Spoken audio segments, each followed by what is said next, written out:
warning's been issued. The eye fixed squarely on Syracuse. The Canes have rolled into town ready to rage.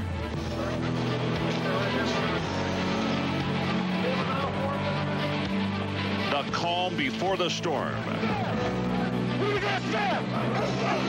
A Big East encounter under the dome with the second-ranked Miami Hurricanes come calling on the Syracuse Orangemen. Hi, everybody. Ron Franklin. On a very cold and crisp night outside in Syracuse, New York. We've had snow for the last couple of days here, but inside the warm confines of the Carrier Dome, well, it is a game of major proportions when we look at the BCS, as well as that game a little bit later tonight down in Tallahassee, Florida. Here's the situation. Here in Syracuse, Miami comes into hostile territory, trying to tame a Syracuse defense that has been very, very difficult to move and score on by everybody they played this year. Down in Tallahassee, number 3 Florida State, number 4 Florida, they're lurking. They would love nothing more than to see the Canes stumble here tonight so that they can leapfrog them and have an opportunity at still another national championship. Chris Fowler, Lee Corso, and Kirk Herbstreit are down in Tallahassee. We'll hear from them at halftime with an update on that game.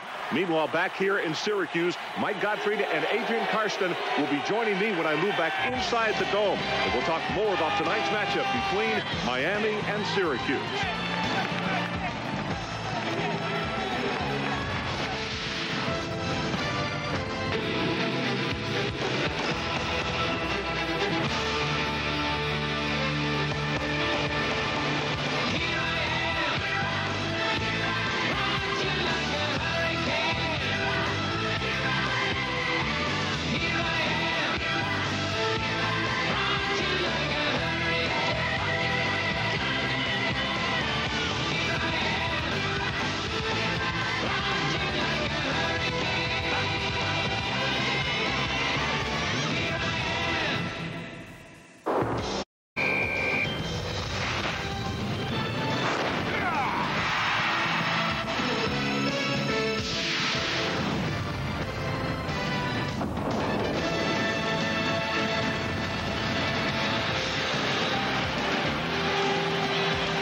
Syracuse Orangemen take the field.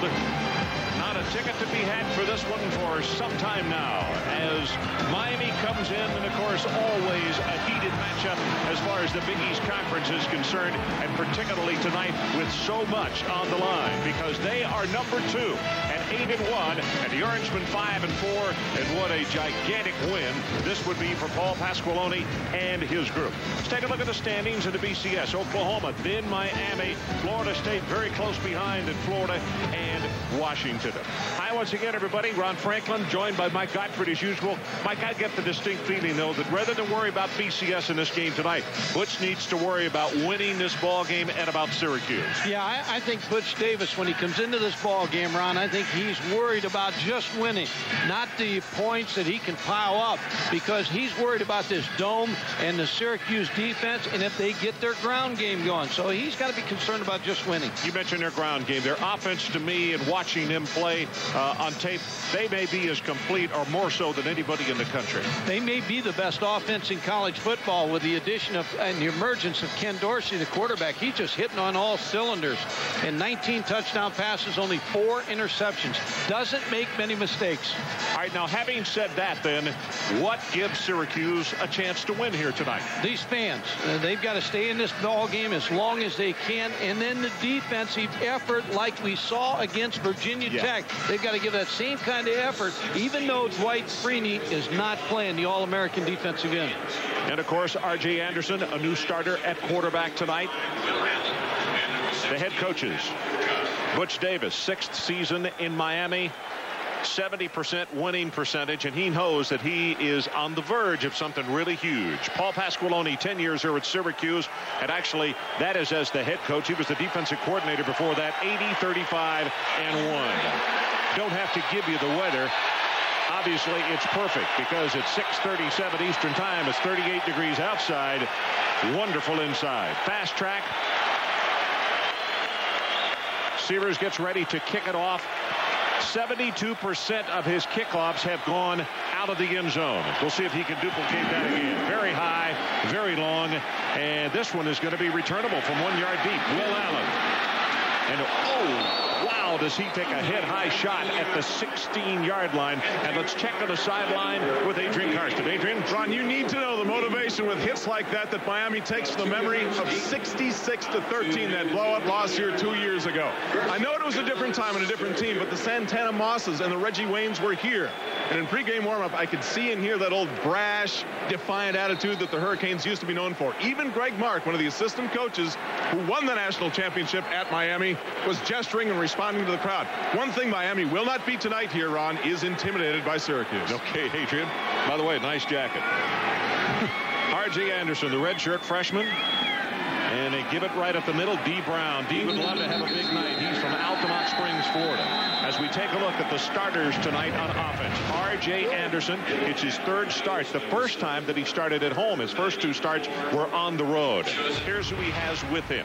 Brown and Chris Davis as running backs. Malik Campbell and Pat Woodcock, the receivers. And Graham Mandley is the tight end. We look for him primarily as a blocker tonight rather than a pass receiver. Anderson out of Plainville, Connecticut. He said nervous, no. Excited, yes, particularly to get to play at home. Second down. D. Brown again. Wow, there is nothing there. As Morgan along with Howard Clark filling up the middle of that line, and it's going to be third down and long, Syracuse. Up front, Alexander, O'Connor, Romeo, Vaughn Smith, and Joe Burton. And Mike, talk about who they face off with. Ron, a good defensive front. Damian Lewis is the best of all this defensive line. He's played hurt since the Washington football game, but he'll give you an All-American effort on every play. Well, right now, the defense of Miami has had Syracuse with no gain. It is third down and 11. They need to take it out to the 26-yard line to keep this ball alive on this opening sequence. You see Morgan pounced at the line of scrimmage, stays at home. They come with just the four-man front, and he's going to go on top. Got a man there, just overthrown. And that's Maurice Jackson. And he had a couple of steps on the defensive back, Fitzgerald. Ron, a busted coverage because Al Blades looked right away to Edward Reed. They got mixed up in the coverage, and they had an open receiver. Maurice Jackson for a big play. First punt of the night, and this has been an Achilles for the Syracuse Orangemen. And it's a strength for Miami. Santana Moss, the best punt returner in the country. As you can see, 3 touchdown returns on the season. Schaefer waits for the snap. He's a freshman. He is out of the state of Florida. Sarasota gets a good pass. Good high coverage kick. Moss signals for the fair catch, and he makes it at the 46-yard line. So Miami will take it over with very good field position on their opening sequence. Ken Dorsey, sophomore out of Orinda, California. Let's take a look at the folks that will accompany him to the line of scrimmage. He will have behind him James Jackson and DJ Williams. Tight end is Ivan Mercer. Santana Moss and Reggie Wayne, probably as good a combination as there is in the country as far as receivers. First play from scrimmage for the Miami Hurricanes.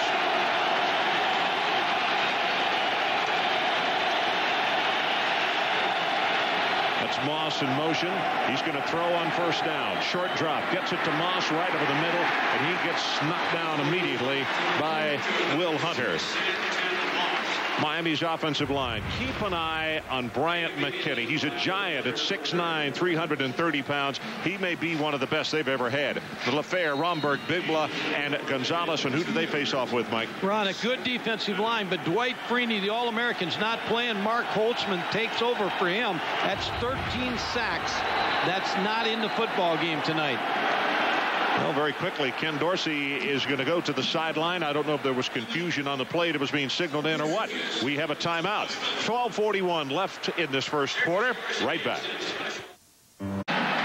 And we're back as you look at Dwight Freeney, the all-everything defensive end. Only a junior out of New Haven, Connecticut. 32 tackles for a loss, 13 sacks, and he was just a man possessed in the game we had earlier against Virginia Tech. Ron, you look at those statistics. 18 tackles for losses and 13 sacks, and they miss him tonight in this football game. You just can't replace him. By the way, Syracuse called that timeout as they go straight ahead with Jackson, and he'll take it inside the 50. That's Quentin Harris who makes the tackle. What did they see, Mike, for the defense to call the timeout? Robert Williams, number 80, lined up at fullback for Miami in a strange formation that they just called a timeout as soon as they saw him behind the quarterback. But he will play a little fullback tonight behind D.J. Williams because Najee Davenport is hurt, and, so they're going to need him at fullback. He's lined up there again. It's third down. They need to take it to the Syracuse 43-yard line. Crowd doing what they do best, and that is become very noisy. Play action. Going to go long. Got single coverage right here in the middle, and it's caught inside the 20-yard line, and that's Andre King. As they got him one up 35 yards, the gain on the play. Will Allen made the stop. And Will Allen's going to get the best shot of every team that comes in here because they're throwing away. Here's Andre King, the receiver, and Will Allen is the best corner for the Syracuse football team. Now, he's going to be lined up on Moss most of this evening, but they got him on Andre King on that play. Both Moss and Reggie Wayne go to the top of your screen, which is wide to the right. Moss in motion. Dorsey, great protection. Ball almost intercepted after the tip. And Clifton Smith got a hand on it. Walker almost made the pickoff. The linebackers for Syracuse, Greenwood, awfully good. Clifton Smith and Jamil Dumas started last week. He's a redshirt freshman, had a career game. They said, you'll do it again. What about the secondary? Will Allen's the best, an All-American corner, rated behind Ken Lucas of Ole Miss as the best corners in the country. Here comes second down. From the guy, Jackson straight ahead. Puts the head down and goes inside the 10, down close to the 5-yard line. Running very hard, the 5'11", 215-pound senior out of Belle Glade. And it is Quentin Harris and Jamil Dumas who combine on the stop. If you bring a team in here to play against Syracuse in this dome, you want to do exactly what Miami's doing here. Put points on the board early, get this crowd out of the ball game, and let your team play. Two tight ends, I formation. Reggie Wayne is the man split wide to the right. Here he comes in motion. Dorsey under pressure, throws for the end zone, looking for Shockey, and it's overthrown.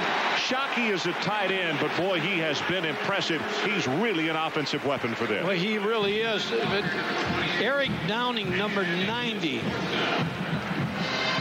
And number 49, Duke Pettijohn, just bothered Ken Dorsey enough that he couldn't throw that ball into Shockey. Couldn't get the finesse that he wanted, and Sievers is going to come in to attempt a 22-yard field goal from in the 20s. He has 3 of 3 on the season. You see it right on the left hash mark. Good pass, ball is down, and he's 4 of 4 as he splits him. So with 10:45 left to play in the opening quarter, the Miami Hurricanes take the opening drive and are very impressive. They go on top 3-0. ESPN's presentation of primetime college football is brought to you by Holiday Inn, who gives you more, and more is better.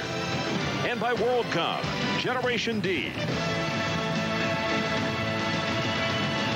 Marshall Street, some of the hot spots that the students frequent, and a lot of pizza to be had and also eaten in this part of the world. A very good pizza. Inside the dome, it is very comfortable. As we said, it's been cold and blustery and snow the last couple of days. But inside, the Hurricanes heated it up quickly on that opening drive, Mike.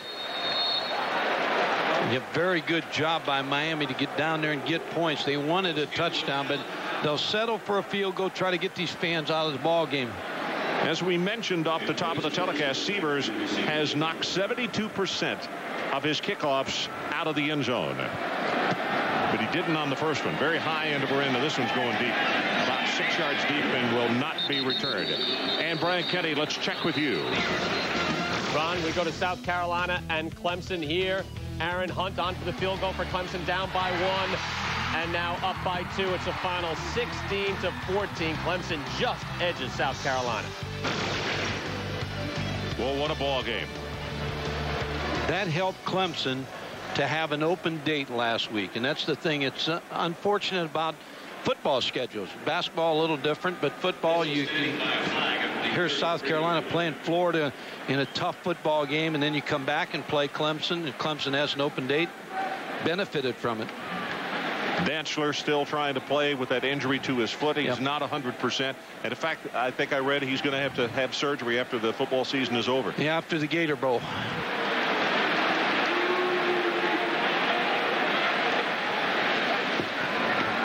So this is not a good situation. The penalty against Syracuse as far as field position.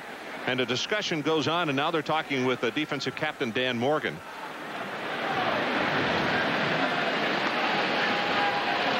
Blocking release. When the receiving point. Penalty is declined. First down. So Butch Davis paces nervously across the way. And he said last night that once they arrived here that they can't worry about BCS and how many points you can score and all this kind of stuff. They got to worry about this team right here and their young quarterback, R.J. Anderson, who also gives you an option look, probably better than Nunes, who was the starter. Play action, quick out pass, and they've got this one to Maurice Jackson, but you see that great pursuit on the part of the Hurricanes. Buchanan is a man who's going to make the tackle. Also, Green was out there. Linebackers, Clark, Dan Morgan, and Chris Campbell. And how about the secondary? Ron, this is a good secondary that's caused a lot of problems. Philip Buchanan gets the start tonight at the corner, and he was in on that last play. And Al Blades is very much a defensive back that will play close to the line of scrimmage against the run. Well, he's creeping up right now, and you see him showing blitz for the outside as well. And here they come. And they'll run the option into the boundary. There's nothing there. R.J. Anderson is going to be engulfed by Dan Morgan and also 48 Chris Campbell. That play never got started. Ron, Al Blades, we talked about him when we gave up the lineups, but Al Blades is going to play real close to the line of scrimmage. See number 7, the free safety. He's got the quarterback on the option, but he doesn't have to get there because you see the pursuit of Miami's defense. 5 in on that tackle. And one of the things that Miami likes to do as well, 3rd down and long, 10 or longer, they're going to bring Blades up, put 8 in the box, cover you man-on-man outside, and give you underneath. But they're not going to give you anything longer than that. They're going to come after you. They're going to blitz you. Here they come again. Yep, and there's the quick pass. Jackson dropped it. Was that a backwards pass? Official says no, incomplete. See, this is not the way you want to start if you're Syracuse offensively. 3 and out, and then punt the ball to Santana Moss and give up good field position to Miami's offense. Nunes, Troy, the sophomore out of Butler, Pennsylvania. He was the starter last time we came in here when they played Virginia Tech. As you look at Schaefer, Mike kicking for the 2nd time tonight. Waits back at the 6-yard line. Miami leads it 3-0. Just over 9 minutes to play in this opening quarter.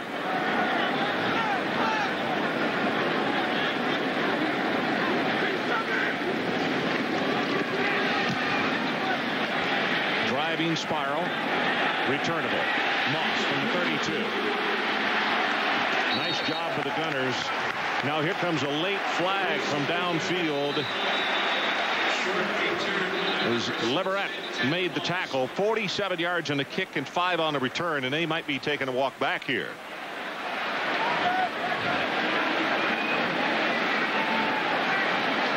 Leverett, by the way, is the deep snapper for Syracuse. Made the snap, got downfield.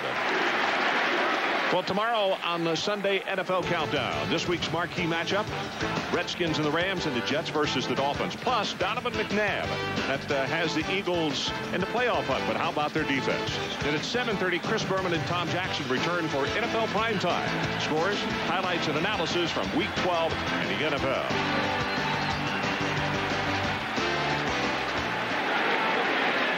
Ken Dorsey. The only time he has really not played well and has gotten rattled was when they went on the road up to Washington, and the crowd really made a lot of noise, and he got frustrated in that one. Syracuse, this crowd, they could do the same thing here, but Syracuse offense is going to have to do a much better job, as you pointed out. From the 27. Jackson tries it at right tackle, maybe a yard. Duke Pettijohn is there to interrupt this play. Also, you can see Neil Dumas is close by. Ron, this Miami football team offensively is very balanced. They're averaging 461 yards on offense, but you see the balance, 193 on the rushing yards and the passing yards. And you talked about Ken Dorsey. Larry Coker said he bounced back after the Washington game. They had a road game to West Virginia, and we all know how tough West Virginia can be. But he played well in that ball game. Well, there's the crowd right there.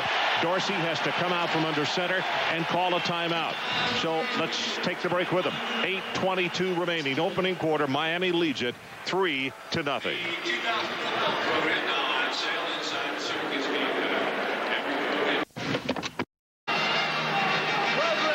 Programs on sale inside the Carrier Dome.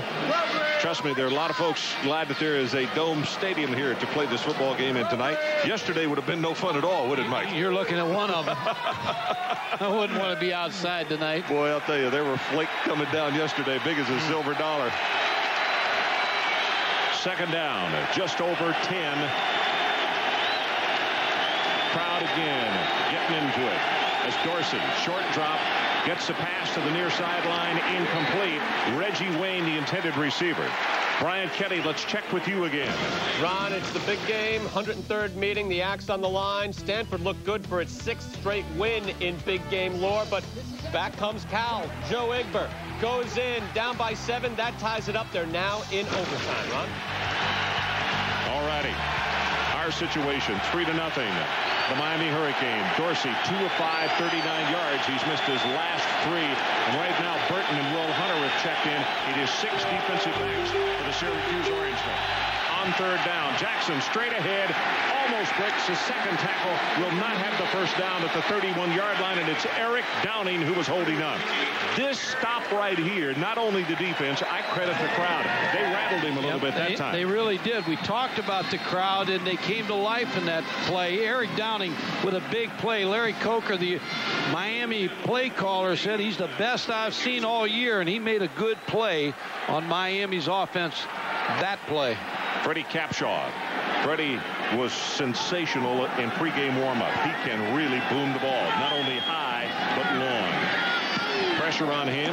This one's off the side of his foot. I jinxed him. It's going to go out of bounds, a very short kick, just across midfield, and let's see where they're going to spot him out.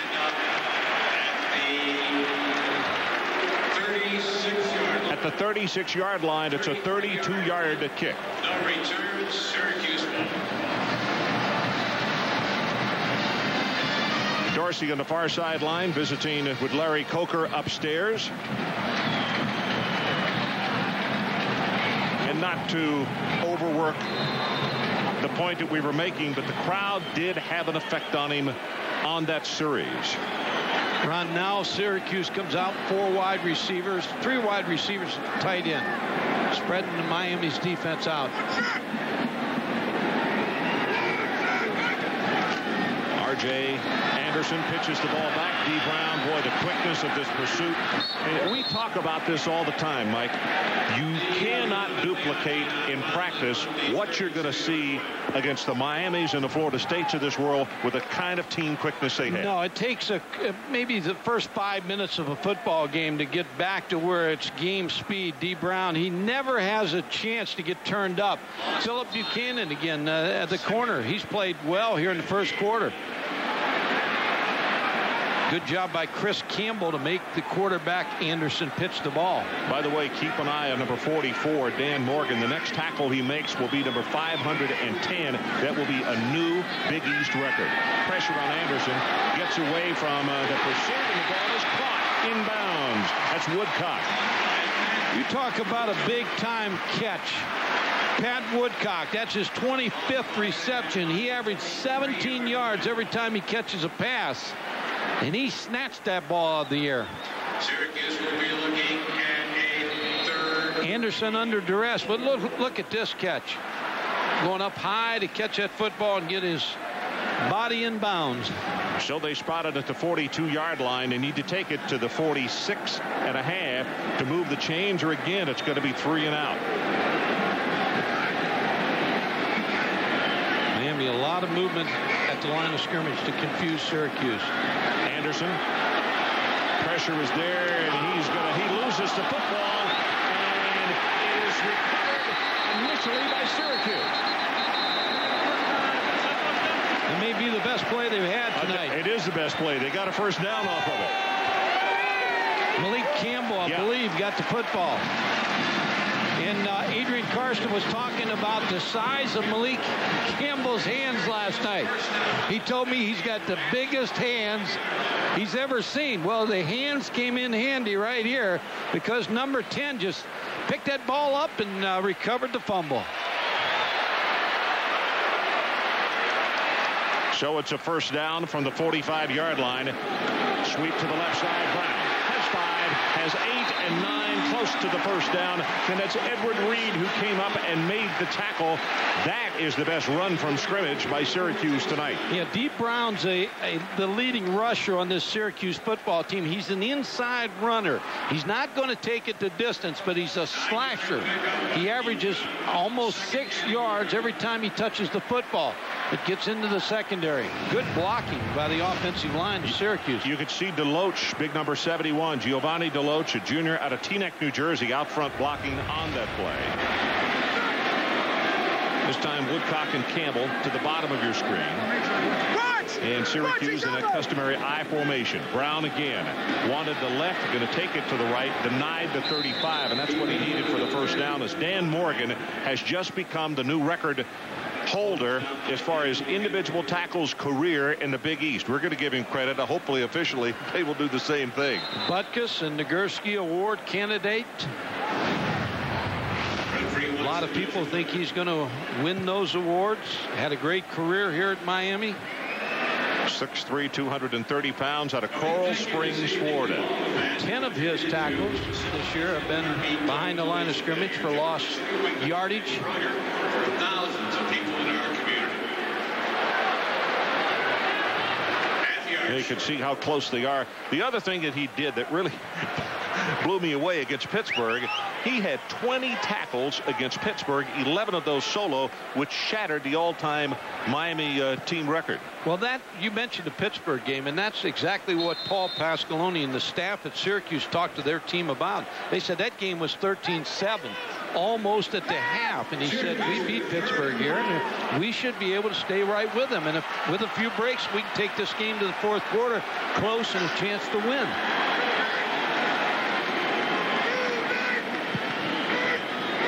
It's Aaron Lewis, the tight end. They go straight ahead, and the fullback, Chad Davis, breaks it inside the 30, and he's down to the 26-yard line. Crossed him up that time. He was not as a blocker. He was there as a runner, and he got 10.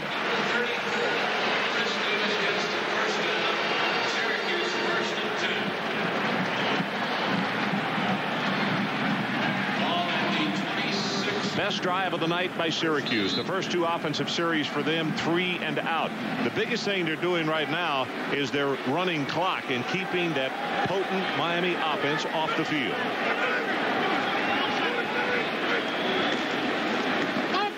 Option. Pitches it back. That's Woodcock. Edward Reed made the tackle, and you could see Reed's head got snapped back, and he was a little slow in getting up. Nice little adjustment here by George DeLeon, the offensive coordinator. He brings Pat Woodcock in motion. Now all of a sudden you have a pitch man. He's your wide receiver. He's going to kick the ball out to Woodcock. Gets good blocking downfield. And he becomes a running back out of that wide receiver position into the short side of the field. George DeLeon, 15th season, associate head coach here at Syracuse. They give it to Brown. Nothing on the left side. He just gets stopped in his tracks, and it's going to be a loss on the play. Javon Rhodes, number 50. senior out of LaPorte, Texas, 6'2", 250 pounds. So it's a loss, and it's going to be third down. And if Syracuse wants to keep this thing going, they got to take it to the inside the 17. And they've had kicking problems, and so they want to get this first down. They don't want to have to settle for 3 points. Well, you're right. Schaefer is 7 of 17 this year. 8th play of the drive.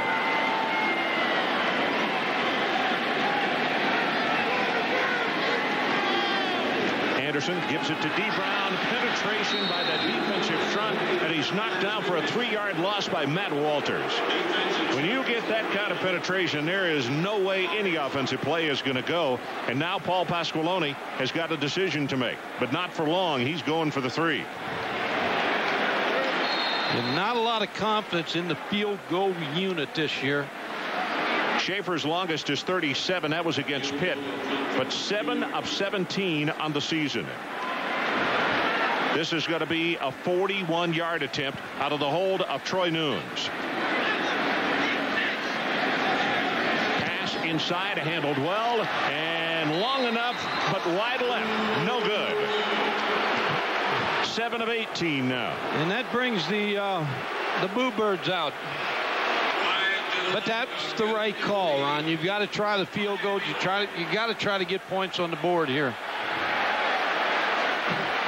Adrian Karsten, let's check with you on the sideline. Consider all the work that Schaefer has to do. As a kicker, he kicks off, he kicks extra points, or at least tries to, and he has to punt as well. There are a few kickers left in the Division I level run who have to do all 3, and you know that they can drive coaches nuts. In the cold the other night on Thursday, they had him working like crazy. They had him working like crazy in here yesterday. He kicks so much at so many different positions, he could get worn out. Right over the middle, and he's got his tight end Shockey, the man we were talking about who has become such an offensive weapon, did not go through spring practice with this football team. They didn't get him until August, and Larry Coker said, you know, wow, this guy has turned into a real force. Yeah, you get him right down the middle on 2 deep. He's a 4.55 40, so he's got good speed in the tight end position, and he's got good size, 6'6". Nice target for Ken Dorsey. Well, you bet, 6'6", 245 pounds.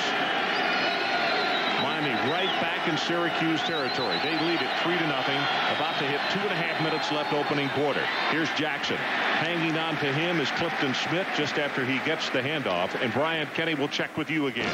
Ron, we go to overtime. Stanford and Cal. Cal came up empty in its first possession. So here's Stanford taking its shot. Randy Pisani to Casey Moore. That's a touchdown. It's over 6 straight for Stanford, the longest winning streak in big game history. And this is over Oregon State over Oregon, 23-13.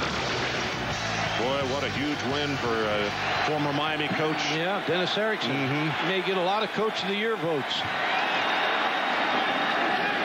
Jackson gets by a tackler, breaks it into the secondary. That's going to be enough for the first down. Inside the 35-yard line, it's good for 11. Quentin Harris making the stop, and over on the sideline, not a good sight for Miami defensive fans as Dan Morgan being attended to. And it looks as though they are trying to see if that big toe somewhere in that area, that he has got a real tender spot. They have cut back the tape on that ankle.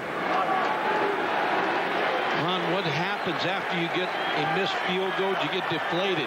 Crowd gets deflated. Your defense gets a little deflated. They got to come up with a play here. Offensive lineman number 79, LaFair, moved. It's going to take him back 5 on Miami.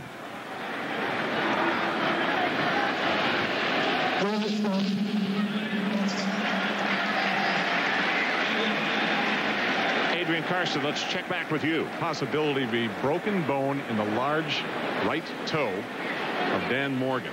Wow. Checking right now to find out if he can put any pressure on that. If he can, then the question becomes, can he bend that and move forward at all? They want to make sure before they have to take him off the field and check for x-ray.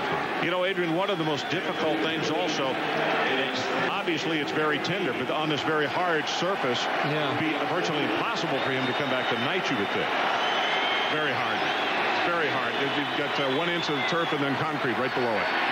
Dorsey's pass got him open, and that is Darrell Jones, number 1, a junior out of Dallas, Texas. So far, Ron, in this passing, and they're going right ahead Will Allen, too. Darrell Jones, number 1. We have not seen Santana Moss and Reggie Wayne as much as Andre King and Darryl Jones. Just fits in this zone coverage. First down from the 16-yard line. Moss and Wayne both up here, the leading receivers for this Miami football team, both with 37 catches. Miami now already 4 plays, 10 yards or better. Here comes Jackson. This time nothing. Hit at the line of scrimmage. That's Marlon Greenwood, the senior out of Freeport, New York. He is a very, very good one, and you see why he wears a big C on his chest. He's one of the 3 team captains. Yeah, Chris Rippon, the coach, the defensive coordinator, said in 18 years of coaching, there's nobody been better at the linebacker position for him than Marlon Greenwood. He has to pick up the loss of Dwight Freeney. In fact, we may see number 52 out of the linebacker spot and as a rush end on 3rd down and long for Miami. Did we ever have one of those?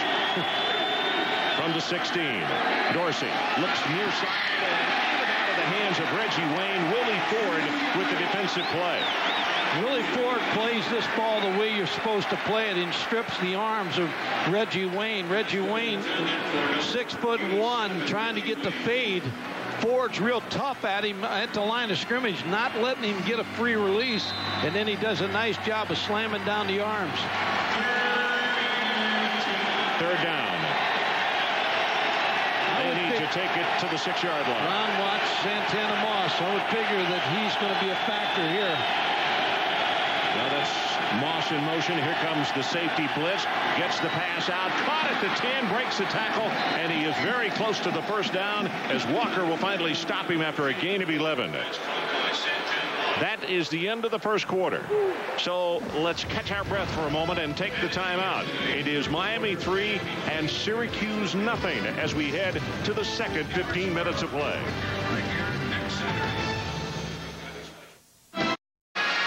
That's Dwight Freeney, who was unable to dress because of the injury to his spleen, talking with kicker Mike Schaefer over on the sideline. And also we'll get an update from Adrian exactly what's going to happen. But during the timeout, Dan Morgan, the all-everything linebacker for the Miami Hurricanes, had to go to the locker room. And Adrian has a new report on what they think the extent of the injury is. Probable ligament damage now is what they're saying, Ron, to the flexor, which if you try to move the big toe on your right foot back, you'll feel where that tendon is. Well, he can barely get on the ball of his foot. He had to keep that straight and obviously limp off the field. He didn't even want to put a sock on there. So there's a possibility that beyond broken bone, he's going to have some ligament damage. Wow. Back to the situation at hand. It is 1st down for Miami. 1st down from the 5-yard line. They had 129 yards in the 1st half. This is Jackson. Breaks it to the outside, and Maurice will score. It is now 9-0 Miami. Harris thought he had him and could not corral him. Ever since the field goal miss, not blaming the field goal kicker because a lot of things go into that, but ever since that time, the fans, everything else has kind of taken a dip here. Kind of put a pin in the balloon. You're right. Sievers to attempt the extra point, trying to make it 10-0. Nice job on a high pass, handled well, and he knocks it home. So with 14:54 left until halftime, a deep breath on the part of Paul Pasqualoni because he realizes they got their hands full this evening. Nice job by James Jackson of cutting it back, and you see number 29 Quentin Harris has a tackling opportunity, but takes a bad angle. By the way, I mentioned that Miami had 129 yards in the 1st quarter. Syracuse had a total of 40, and keep this in mind, 13 of those 40 came on the fumble that went forward. 8 plays, 77 yards, 3 minutes and 4 seconds. What do you mean outside the spill? Yeah. Well, it's still got to be tight outside the spill, right?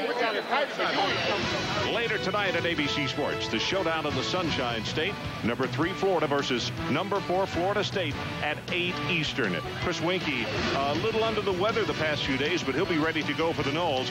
The winner with hopes of passing Miami for the number 2 spot in the BCS standings. And there you take a look at them. Oklahoma has already won 27-13 over Texas Tech.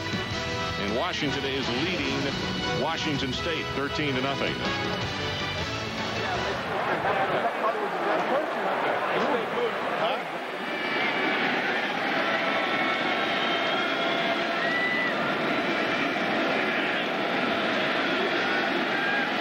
So the kickoff. This one high and deep, and nope, going to go down to a knee. Woodcock thought better of it. So that's 2 of the 3 kickoffs tonight by the Miami kickoff man Todd Sievers that they are not returnable.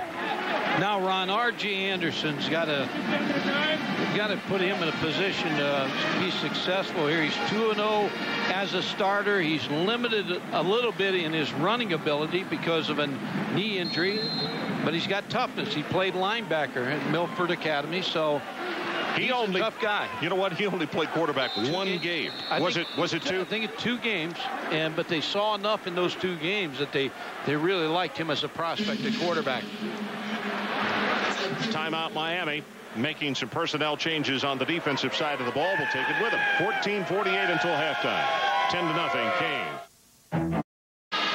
10-0 Miami. Mike, take a look at this graphic to pay tribute not only to the Miami offense but defensively. Plays for negative yards for Syracuse 4 from -11 and 4 rushes for no gain. And you talk to every coach on Syracuse staff, they said we've got to run the football against Miami to have any chance. So far they have not been able to do very much on the ground.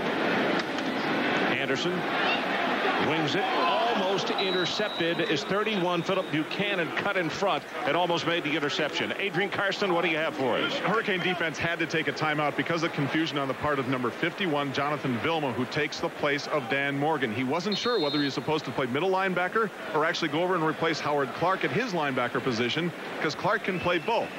That type of indecision at that point really gives Syracuse an opportunity just behind the defensive line. And Adrian, just to add to you see him looking at his wrist because he's got the defenses on his wrist. He now has to call the defensive signals for this Miami defensive team. He's the guy getting them lined up right, huh?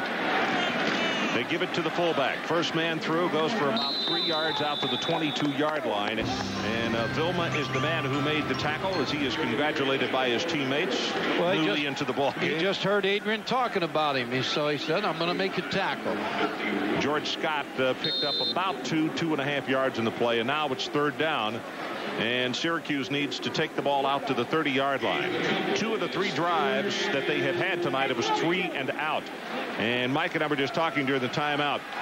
They can't continue to do this because the slaughter will be on if this offense does not get in harmony with what their defense is trying to do.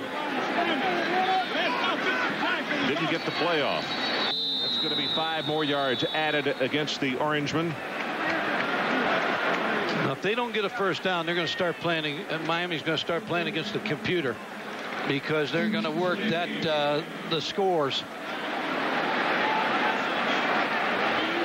Paul Pasqualoni knows he's got a young redshirt freshman quarterback who took over for Troy Nunes. And Mike, here comes what George DeLeon said is that automatic blitz situation with a 3rd down and long, 3rd and 10 or whatever longer. 3rd 13 right here. They're going to come after him and play tight man coverage. Let's see if they do come after him here. They might not with Dan Morgan out.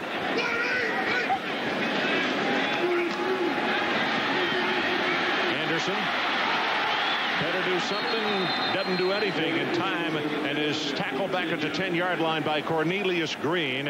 And now it is going to be 4th down and very long for the Orangemen. And when you look at this defense now, it's a little bit of a zone blitz here. And R.J. Anderson just a little confused, Ron. And now the problem becomes Santana Moss on the punt return. Miami's only blocked 1 kick. They go for returns. Schaefer about 3 yards deep in the end zone.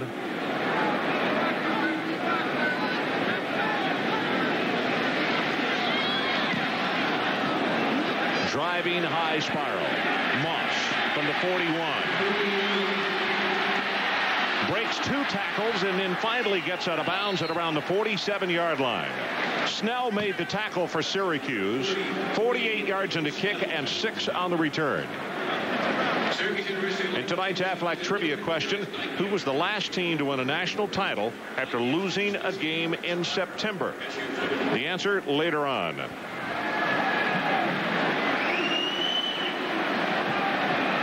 Syracuse defense on the spot now, Ron. You give Miami's offense the ball on about the 47-yard line, you're in trouble. By the way, Clinton Portis, who has been injured, came back against Louisiana Tech. It's a foot injury in the ball game. Sophomore out of Gainesville, Florida. Right over the middle and got him open. DJ Williams, the fullback, just inside the 35. And that Syracuse defense, the porous areas are right over the middle for the tight end and also now the running back. Right past the linebackers, Ron. DJ Williams comes out of the backfield. You're going to see him at the fullback position. He comes out and he gets bumped right there, and he gets right behind the linebackers for the play, for the catch. DJ Williams, a freshman out of Concord, California. Mercer, the tight end, came out of his stance and started blocking before the ball was snapped.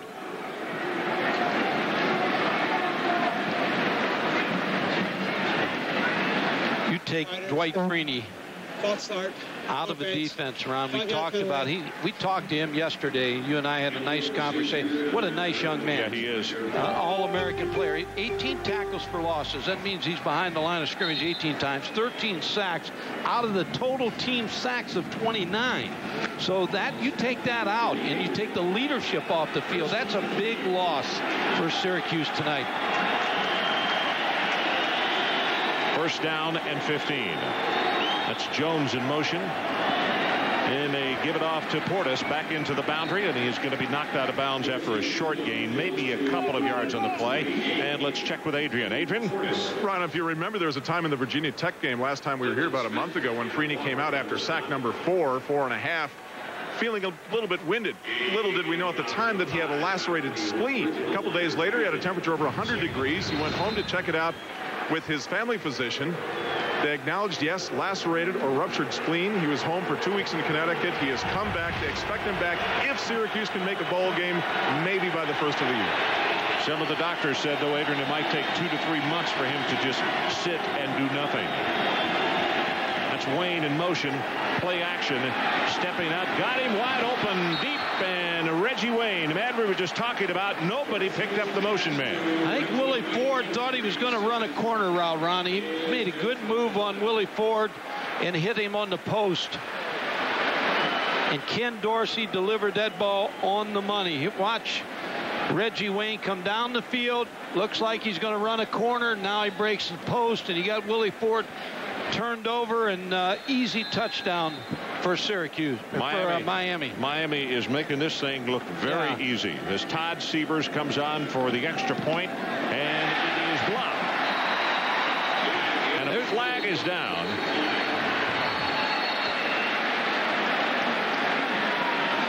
I'd be surprised if it's holding on Miami, but because it looked like somebody got tackled from Syracuse. Yep. So the block will stand, and there's a timeout. 11:51 left until halftime. And our new score is Reggie Wayne takes it the distance, 16-0 Miami. They're the largest creatures on Earth. They've adapted and evolved with strength and determination. The kind of strength that helps the Pacific Life family of companies manage more than $300 billion for its clients. And determination that has guided Pacific Life for 130 years. Size, strength, longevity, offering annuities, insurance, and investments. Use the power of Pacific Life. You are a cyber jock. You bid on memorabilia. You're addicted to fantasy football. You outscore your kids in the sports PC game. You need more memory, tough guy. Fantasy freeze up. Don't let your system slow you down. A memory upgrade from Crucial.com can speed up your computer so you can keep up with the pros. You are a cyber jock. Crucial.com. The memory experts. There will be moments when the planets align. the heavens part. And the car god smiled down upon you with the beautifully clear, winding road. The mid-size L Series performance sedan. Because it would be a shame to disappoint the car gods.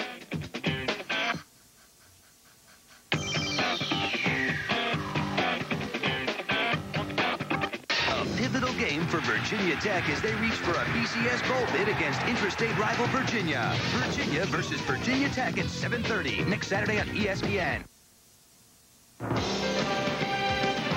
ESPN's presentation of primetime college football is brought to you by Buick and your local Buick dealers. And by Tostitos. Dig in, kick back, stay all season. Chilly night on campus. Some people moving about. Total yards in this ball game. Miami now at 191. 192, let's make it. And Syracuse at 35. They have had the ball 4 times, and 3 of the 4 series have been 3 and out.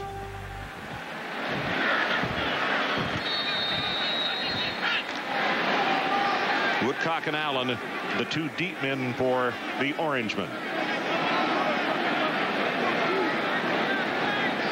Paul Pasqualoni looking on from the sideline. He knew the task was a major one tonight. But I think he may be even a little surprised at what they have seen so far. Line drive kick, and it's going to be taken 1 yard deep. Will Allen.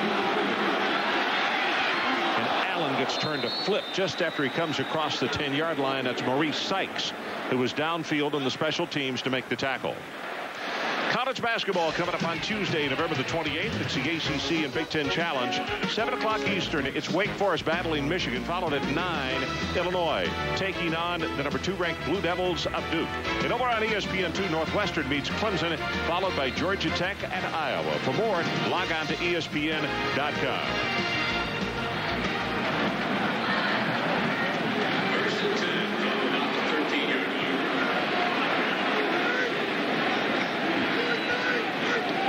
Again, not great field position for Syracuse, and this option play is going to go for virtually nothing as Quincy Hips is there to make the tackle.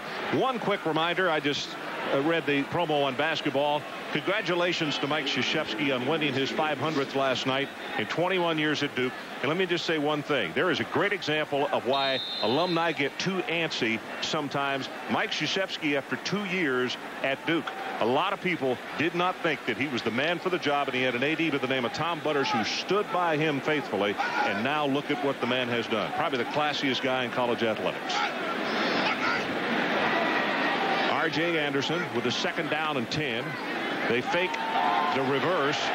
Lots of time. Got a man, but he waited too long, and it's intercepted by Edward Reed. Ron, that's the 21st interception for the Miami defense. And D. Brown was wide open for R.J. Anderson. He just didn't see him. D. Brown comes out of the backfield, gets the fake. R.J. Anderson looking to the left. There's D. Brown running down the right side. Tried to get the ball to David Tyree, and Miami again in great field position. Yeah, Brown was working against linebacker Chris Campbell, who's a little bit late getting there. Portis for his 2nd series. He'll get the handoff on the left side. And cannot get by the corner who comes in to make the tackle. It's Will Allen. DJ Williams out front blocking on that play. Clock runs with 10 minutes and 35 seconds left until halftime, and so far not much has gone right for this gentleman's ball club.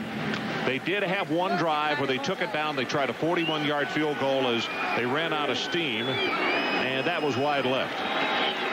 See the passing yardage 158 to 10 so far. Portis again. So it's Jackson, I beg your pardon. 20, 15, 10, 5, touchdown, James Jackson. 33 yards. Santana Moss, Ron, made a block in the secondary that sprung the touchdown for James Jackson.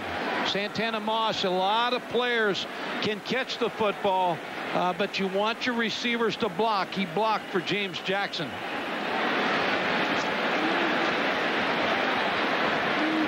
And this is like a snowball going down the hill, just picking up momentum for Miami. Jackson now 9 carries, 62 yards and 2 touchdowns. Severs to attempt another extra point. And this one he gets up very quickly, and it's good. Santana Moss with a good block here. Ron blocks on Walker for the touchdown. Keon Walker is the man he took out. As you look at Maurice Jackson, takes it the distance.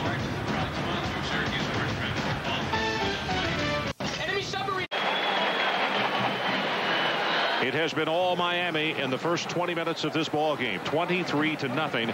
And Mike, in plays gaining 10 yards or better already, Miami has 8 in this contest. That's when you play a Miami or Florida State or Florida, you got to keep the big plays down to have any chance of beating these teams, because they have so much speed against you. They get the big play. You just got to limit those, make them work the field. Too many easy touchdowns. And this crowd's deflated and out of this ball game. We still got 10:09 to play until halftime, and the crowd is looking on in amazement. They have tried to do their part and did actually shake Dorsey on one series, but since then he's been shaking them. Boy, high end Marin, this one's going to be about 9 yards deep and will not be returned. Brian Kenny, let's check with you quickly. Ron, let's just show you what it's like outdoors in the South right now. Ole Miss and Georgia in a driving rain, and Musa Smith getting the Bulldogs on the board. It's now 14-7, getting near the half. Ron? Okay, well, the rain coming all through the South. You know, that ball game, Georgia came off that football game last week, Ron, that we had. And they were, I thought they would be vulnerable to get beat by Ole Miss tonight. As they came out of that Auburn game, they were not happy campers. By the way, the average start tonight, Syracuse their own 21, Miami their own 41. This time it's James Mungro is coming to tailback, and he'll have about 4 yards in the play. And some serious discussions going on down on the field. James Mungro's more of their home run threat at the tailback position. He averages 7 yards per carry. That was Nick Romeo, who's the center, and Damian Lewis, who were having a little disagreement after the play was over.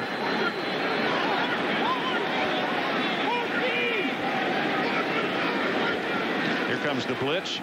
The option, Anderson at the 25, and he'll be bumped out of bounds around the 27 by Al Blades.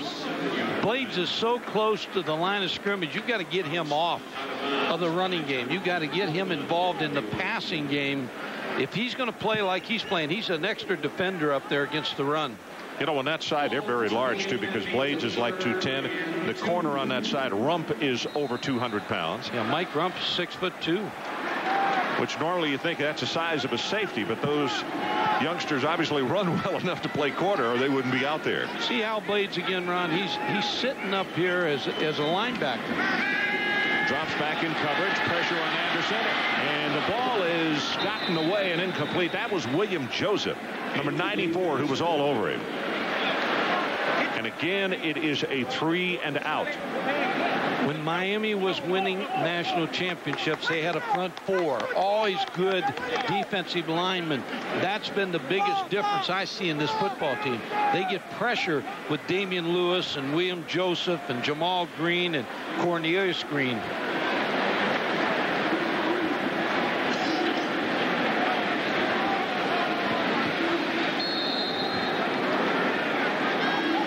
So it's 4th down, 8 minutes and 37 seconds left to play in this first half, and Miami on top, 23-0. See if they come after him this time. I don't think so. I think they'll return it again. See if they can spring Moss. I'll tell you, they almost got to it. Santana Moss with the fair catch, and they're going to say around the 42-yard line. So it's a 31-yard kick, and it was Kevin Beard who almost blocked that thing. Well, the answer to tonight's Aflac trivia question: who was the last team to win a national title after losing a game in September? The answer, Colorado in 1990. They tied Tennessee in August, lost to Illinois in September, but went on to finish 10-1-1 for the AP national title. Georgia Tech was the national champ in the UPI poll. Did they play Notre Dame in the bowl game? I can't remember if that was the year. Mike, I can't either. I think it was. We'll check. James Jackson, nothing doing this time as he is gang tackled and pushed back. Got to be about a 1.5 yard gain. Again, the field position's been so good for Miami because their defense has not allowed Syracuse to get anything. No, that's Morgan trotting back on the field. He wants back in there. He wants to add the tackle list. Dorsey sets deep in the pocket, throws it, and got it complete near the 50-yard line, and I believe it's Shockey. Yep.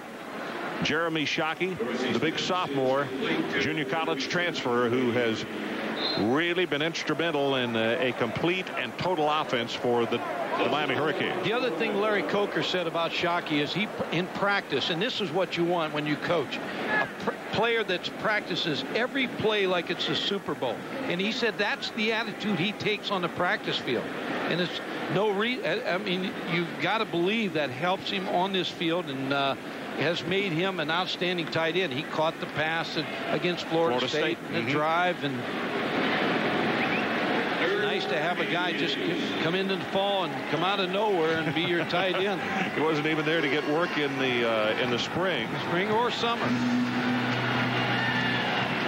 So it's just inches short. And now Mercer, Shockey, and Robert Williams will come in. All three tight ends with the 3rd down and inches.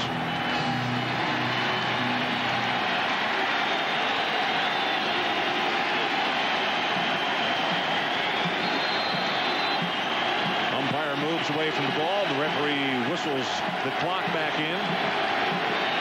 It's Mercer in motion, and up over the top is the quarterback, Dorsey.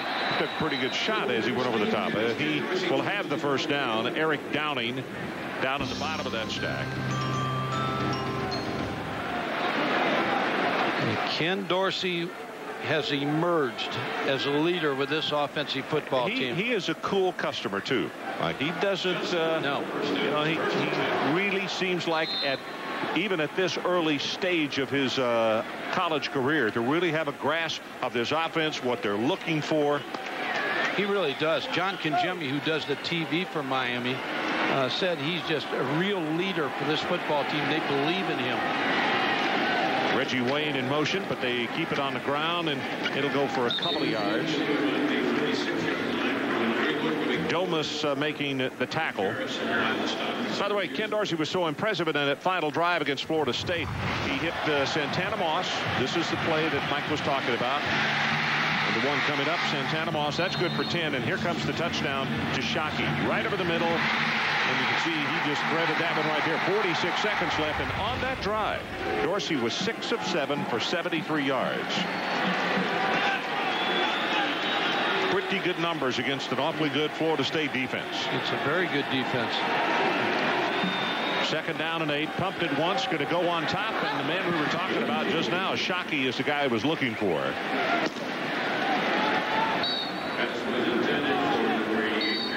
And Ron, you're talking about the Florida State game, and Brian McKinney, the big left tackle who you talked about in your open, really held Jamal Reynolds down. Yeah. They no sacks and only made 1 tackle. Now, Jamal Reynolds was coming off a game and he was playing hurt, but still Brian McKinney did a great job on the great defensive end for Florida State. Mike was hit. This guy is a giant. Oh, 6'8", 6'9". I mean, he is a What did he play, the tuba in high school? Yeah. 3rd down. They need to take it to the 38. Pressure off the corner, and the pass incomplete, intended for Wayne. And I mean a very dangerous situation as Dorsey had a player knocked into him and hit him on the side of the knee. Yeah, Duke Pettyjohn got back there. Simpkins got back. The blocker, watch. The blocker gets knocked into Dorsey right there. Man. Number 80, the tight end. Yeah, Robert Williams. They're using some at fullback tonight, and you think this could not have been a critical situation. Duke Pettyjohn just ran over Robert Williams. Second punt of the night by Miami. They let it go, bounds it to 10, and because of the hard AstroTurf, they bounced over the top. Or did they down it? No, one official said they did, the other said no, and it's going to come out to the 20. So there's a timeout on the field. 6:15 remaining until halftime. Miami 23-0. We'll be right back. And folks, we've reached the halfway point of our transatlantic flight to Chicago.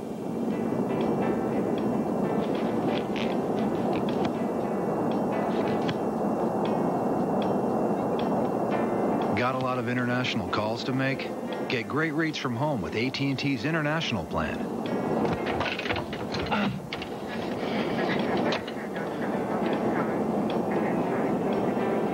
All day, every day, call 1-800-41-RATE to enroll. It all comes down to this. Ball the 14-yard line. No timeouts left.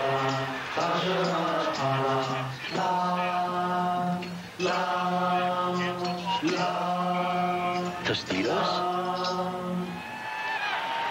The exhilarating taste of new spicy quesadilla Tostitos chips. Fight and march down the field. File up the touchdown. It's fun for everyone. Dig in, kick back, Tostitos. Think they're close? I'll show you close. Look at that shave. That's total closeness. Because he used the new Remington TCT with total closeness technology.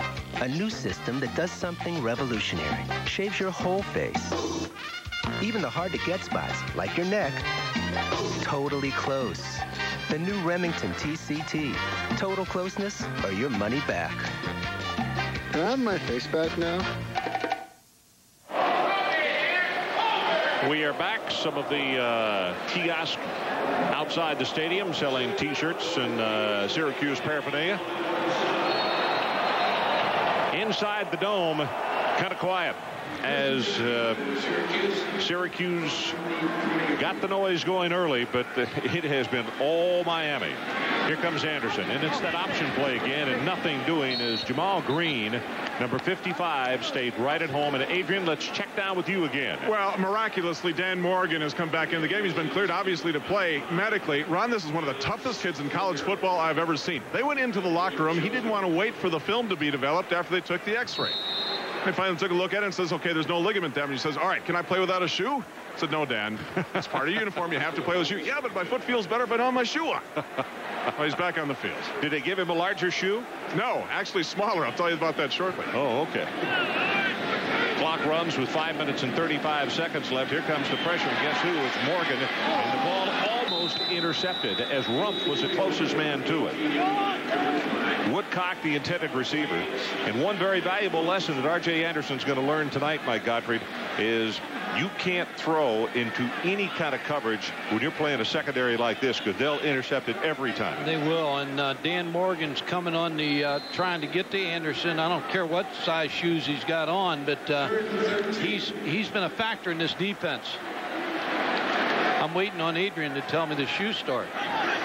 We'll get it from him in just a second. 3rd down and 13. They're 2 of 7 on 3rd down conversions tonight. They need to take it out to the 30-yard line to keep this one going. Anderson under pressure again and throws this one way too tall. Woodcock, the intended receiver. Adrian, finished the shoe story. Yeah, they taped up his foot as tightly as they possibly could so that he really can't bend it or have any movement inside of a shoe that's half a size smaller now instead of 11.5. They went to an 11. He's going to play with some pain the rest of the night, but he will play if he has anything to say about it. Okay. Ron Schaefer, who missed the field goal, has done a good job punting the football. He's gotten high punts, so Santana Moss has not been able to return anything. The Syracuse Gunners, the two men on the outside, have done a good job with coverage, too. High pass from center, and he got this one away, line drive. And Moss, well, it takes a huge Miami bounce, so there will not be a return. It went away from Moss. 30 32 yards on the kick. Very fortunate to get that off. Next Saturday on ESPN, it's College Game Day at 11 a.m. Eastern, followed by Wake Forest battling ACC foe NC State. Then a primetime game at 7:30, it is Virginia taking on Michael Vick and the number 7 Virginia Tech Hokies. For more, log on to ESPN.com, your home for college football on the internet. James Jackson continues to operate at tailback. He had the 33-yard touchdown run just a few moments ago. Dorsey going to go on top. Got Santana Moss and just a little bit too far. Will Allen trying to make the cover, but as you could see, Santana was only a step away from adding 6 more points. Yeah, Will Allen has a lot of respect for Santana Moss. He said he's better than last year. He's a fast possession guy who runs great routes and got his hand on the football, just couldn't bring it in. He explodes at the line of scrimmage. He's got so much speed. This defense has had to play so much in the first half. Those DBs have already had to do a lot of running. And now Miami will call a timeout to stop the clock at 5:07. That's their final timeout. Back with more from Syracuse after this. Over a century ago, Syracuse University students flocked to tiny Holden Observatory to marvel at the heavens. Today, that same sense of wonder and excitement is alive and well in classrooms across campus. Students and faculty are engaged in research in the sciences and humanities that is advanced even by today's standards. And our alumni, let's just say they're finding new ways to touch the stars. Syracuse University, believers in the art of becoming. First and goal for Miami. So Larry Jones, he is at the guard. Touchdown, Miami! Here's Walker. Walker left side. Walker. Tom Walker score. West Virginia has done it. Here's the snap. The kick is away. It is good! Boston College wins! Last play of the ball game. To the tight end, Brominski. He went down. This kick is in the air. It is good! It is good! One of the greatest wins ever. Let that celebration begin. Well, the view from across campus looking back at the Carrier Dome. I like it clear like this. That white stuff is fine in Christmas commercials, but we are indoors. Miami enjoying the warmth of the Carrier Dome inside. They got spanked here a couple of years ago, but tonight they're doing the spanking. 23-0 on top. And this man has had a lot to do with their success. Ken Dorsey has been outstanding. Second down and 10, and they go with the draw play to James Jackson. Not very much doing. As a good second effort, he'll take it down to the 45, and you could see flags coming in from all angles. Clip Snell with the tackle.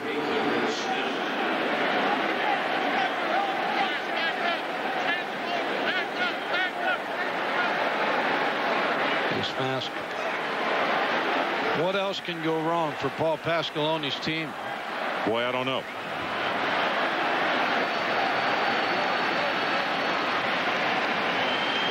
Go, guys, back it up. There's the face mask. James Jackson trying to work hard. Cliff Snell on the tackle. Cliff Snell, number 43, one of the 2 players trying to replace are in the lineup. Dwight Freeney, who we have documented injured and may not play again this year with the lacerated spleen. Under 5 minutes left until halftime.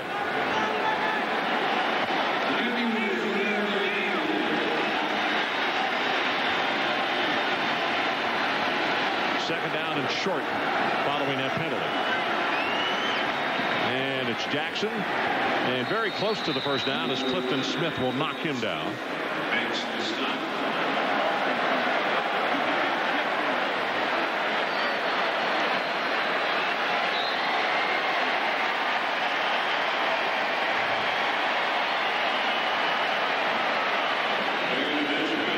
Now they're going to bring in the change from across the way. Crowd trying to get a wave started here, but not getting great participation. No, there's not enough enthusiasm in the ocean. No. Well, they finally got it going.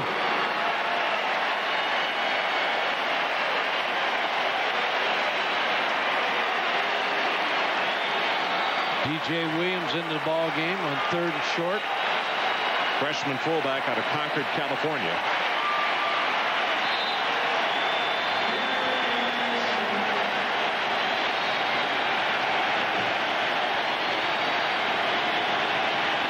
Mercer in motion. Dorsey will take it straight ahead with the quarterback sneak, and he'll pick it up easily.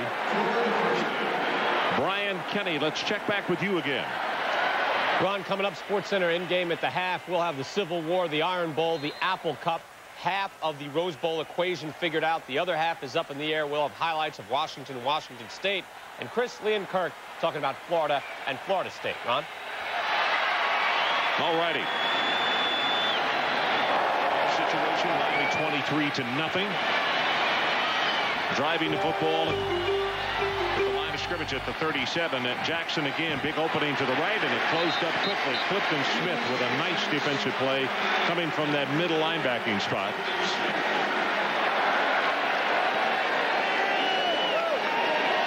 So many weapons for this Miami football team. They can run the ball. They've been impressive in the first half. Their defense is good. Kicking game solid. Offensively pretty good. They're going to take Reggie Wayne now and put him inside the hash, Ron. Try motion Moss to the field. Try to get those guys, those 2 wide receivers one-on-one. And Moss is the man he's looking for. I'm not so sure that either slipped out of his hand or somebody got a hand on it. Holtzman was the guy putting pressure on. Do a lot of substituting, Miami. Now they're going to play with three wide receivers. I'm impressed with Reggie Wayne. First, he's a leader in Miami career receptions with 167. You know, it's interesting. There are some pro scouts that like him better than Santana Moss. Because of his size. Clinton Portis is the lone setback.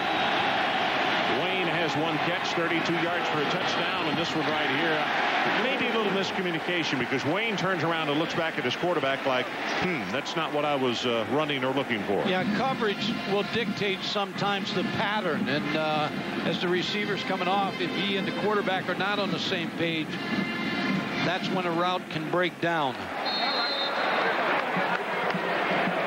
Capshaw will come into punt. It's the 3rd time that the Canes have had to kick tonight. Malik Campbell is the deep man.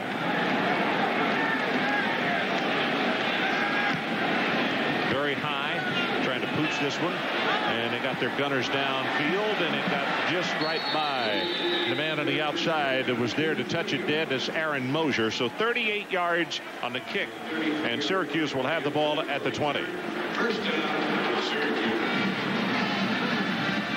So, Mike, Florida State, Florida a little bit later this evening. This one right here, you know, what does Butch do? He's up 23-0 right now. If this thing gets any bigger, does he start putting some subs in the ball game, or does he keep on playing as number 1? Well, I think he's got to score some points. I really believe that his offense is, the last couple series haven't hit on all cylinders, so they've got points, but maybe you get too many points too early and they've lost concentration.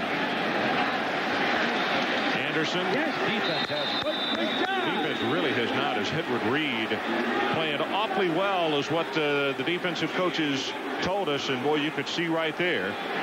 I still believe, Ron, that Miami's going to play Florida State in the championship game. I don't know how it's going to happen, but I still believe they're going to face each other.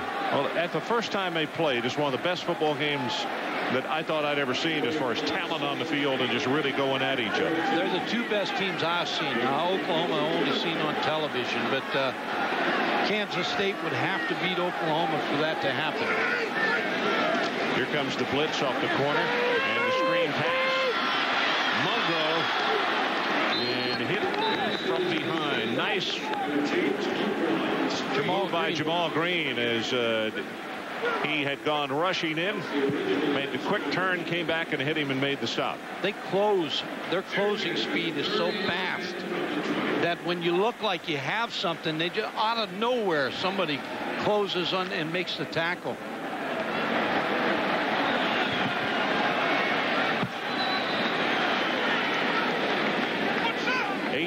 third down situations for Syracuse tonight. Here they come. And they get it out in the flat. Have this one to Tyree. And he'll be tackled just as he goes across the 20. And now the home folks are getting a little bit impatient. Is Al Blades is there to make the tackle.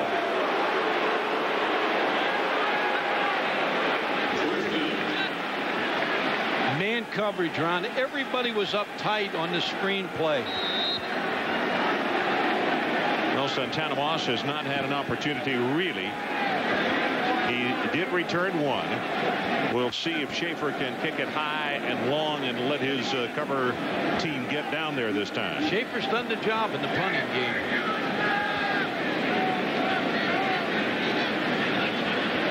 Trying to take as much time as they can. High driving spiral. Moss will return from the 31-yard line.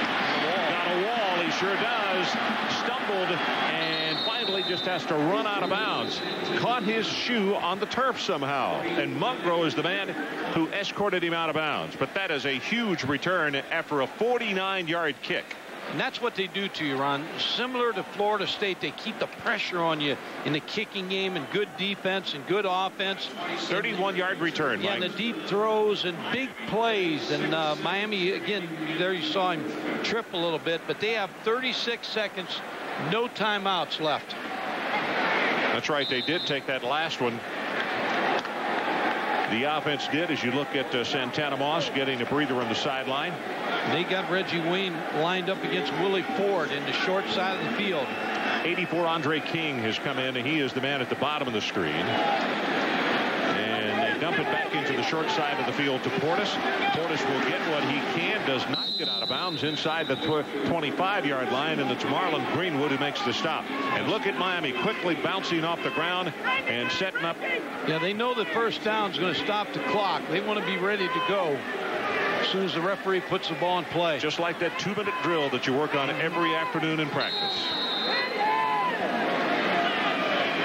And he's just going to throw it, spike it, stop the clock at 22 seconds.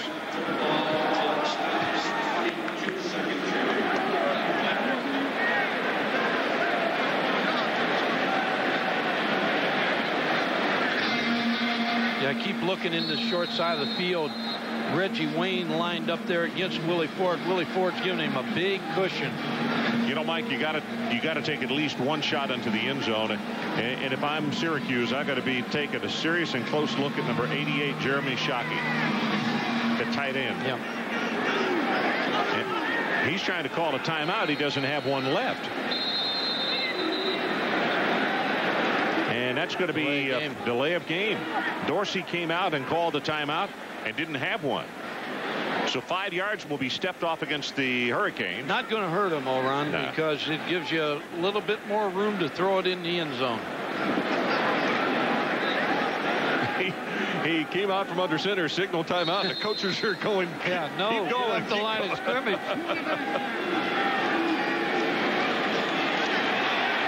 Ball is knocked loose by Pettijohn.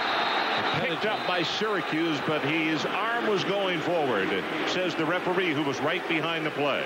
Pettijohn has really played well tonight.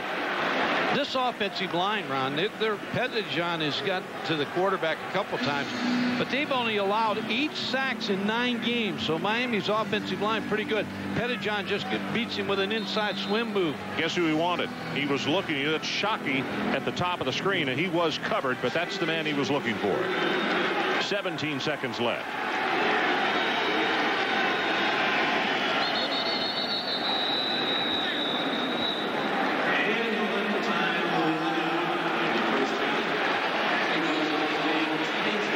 No, I don't think so. They got to try a field goal. They're trying to get the field goal unit on the field. 6 seconds down to 5. Kick plenty long enough, and wide right, no good. That wasn't the way you planned it. That was a strange sequence. Yeah. I mean, Dorsey just kind of casually ran off the field. Yeah. Syracuse was heading to the locker room. So it's halftime with our score, Miami 23 and Syracuse nothing. Now at Sports Center in-game, Brian Kenny with the Buick halftime report. All right, Ron, thank you. It was 23-0 our halftime score, and off the top of the telecast, Mike Gottfried, we talked in terms of maybe the most complete offense of any team in America. These guys tonight have shown that they're complete on both sides of the football. They really are, Ron. Ken Dorsey, the quarterback, in complete control of this offense. They got so many weapons, and they can hurt you in so many ways. And plus, their defense is playing well. Tight end down the middle. Shockey catches the ball. Big play. Jeremy Shockey. Then they came back with a running game. James Jackson hit him up inside. Got a touchdown. Then Reggie Wayne is going to catch this long pass for a touchdown.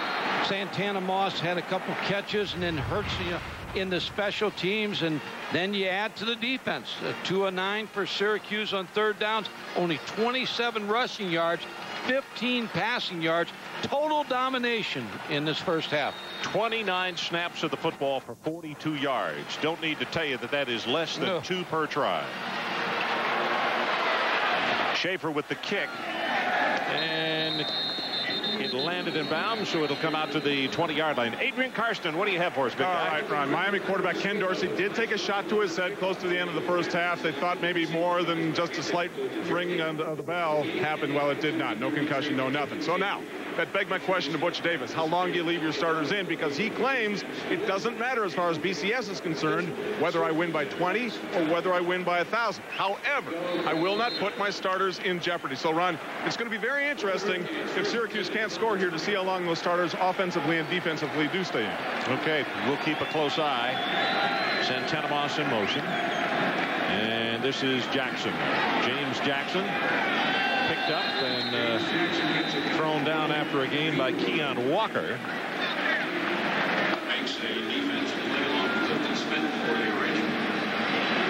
And when you consider that as far as positive yardage in the first half, that Syracuse has 42, and in case you didn't see the entire first half, 13 of it came off a fumble. And we said at that time that was the best play they had. It was.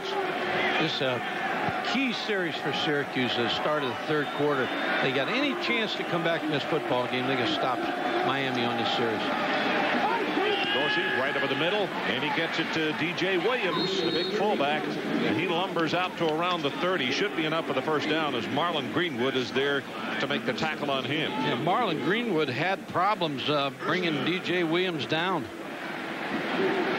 DJ Williams looks like he has good hands coming out of the backfield. Also, pretty good sized fellows you would expect from a fullback at 6'2", 235 pounds.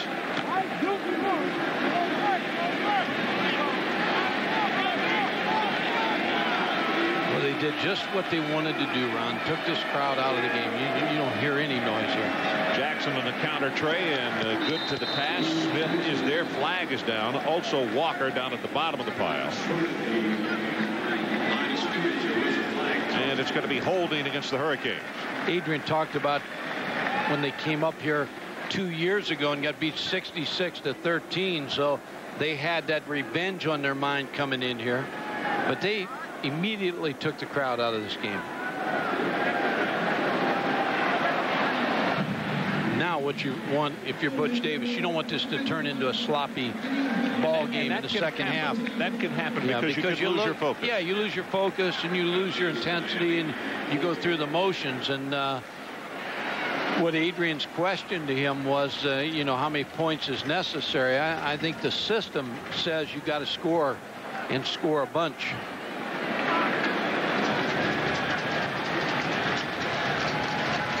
So the penalty pushes it back to the 20-yard line.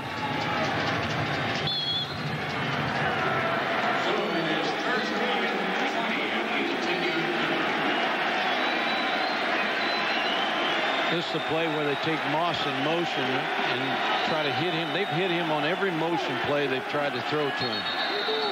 Looks like they were trying to go to him again. Duke Pettijohn was across the line of scrimmage pointing at the tackle. However, no flag had been thrown and a whistle had blown. Now Pettijohn's excited now. He says this game's not over. He plays hard all the time. 251-pound senior. Quiet to the snap.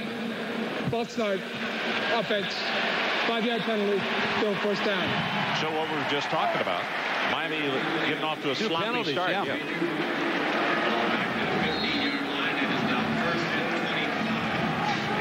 Pettijohn being asked to accept a different role this year. Last year had 10.5 sacks, but they asked him this year to be more of a controlled lineman. That's him right there, Ron. He's played well in this first half.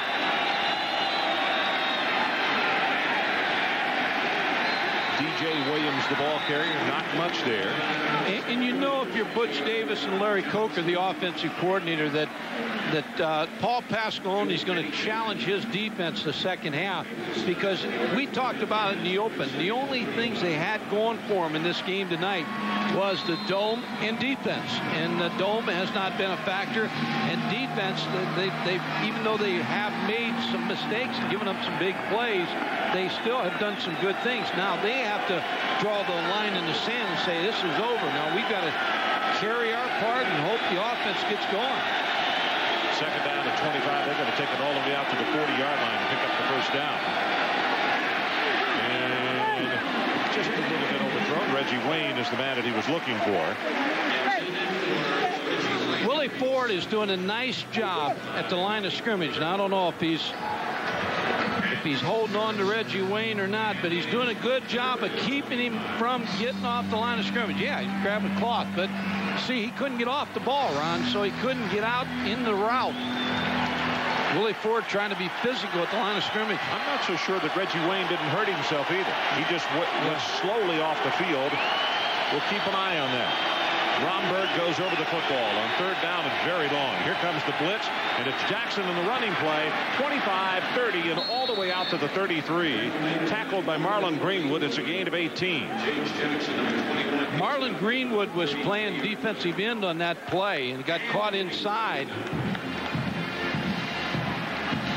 There's Marlon Greenwood right here, number 52. And he's going to get caught inside, and then the draw pops out. James Jackson picks up good yardage for the punt. Fourth punt, Capshaw. He's a sophomore out of Rock Springs, Wyoming. Boy, this is a dandy. Very high, very long. All the way back to the 20-yard line is Malik Campbell. After making the fair catch at the 21. That's a 46-yard kick and nothing on a return. And I'll tell you what, it was right, Mike. That's the trainer with Wayne. I don't know if they're headed to the locker room. It would appear that's, yep. That's the other thing you worry about. Adrian mentioned that. You know, your injuries to your ball club. But when you lose focus, sometimes little things start going wrong. Too easy in the first half. First and 10, Syracuse. So we'll get a report on Reggie Wayne, the senior out of Marrero, Louisiana. Mungro operates a tailback this time, and they give it to him. Mungro runs it up inside. Going to have 5, 6, maybe 7 yards. Edward Reed out of the secondary quickly makes the tackle.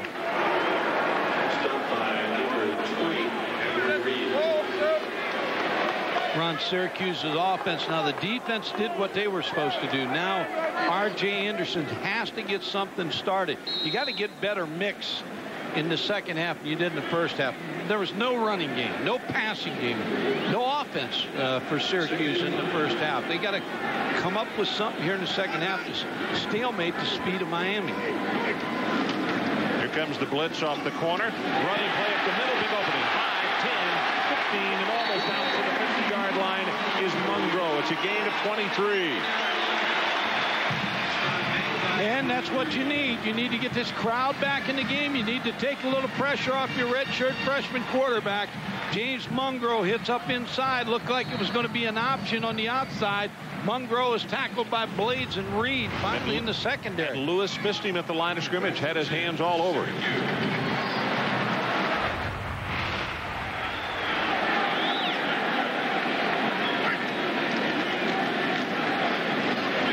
Off to the first man through this time, and there's not much for George Scott. Adrian Karsten, what do you have for us on the injuries? Caught up on with the training staff as Reggie Wayne was going off the field.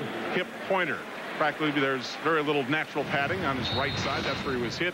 Doesn't have any very good artificial padding either, just because he likes to be fast. That's the initial outlook right now. I'll have more for you in just a few minutes. Okay, Adrian. Good job of hustle there.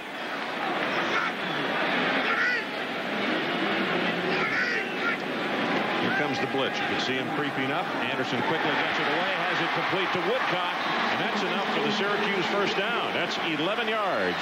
But Cannon defensively. They caught him in the blitz, Ron, and they blocked it well. And they gave R.J. Anderson time enough to find Pat Woodcock against Philip Buchanan, number 31. It's man coverage all the way. You get everything blocked, and then you find your receiver Woodcock against Buchanan in man coverage. First down. Good drive, good looking drive for Syracuse. Malik Campbell in motion, but they give it to the tailback. And Mungro is tackled by Al Blades. Close to the 35-yard line. Al Blades has been playing with a torn bicep, which has to be a very painful injury, but the youngster really hasn't missed a bunch. This is only the second time tonight that Syracuse has been in Miami territory in 9 drives. They've got to be able to take advantage of this. They missed a field goal on the last time in there.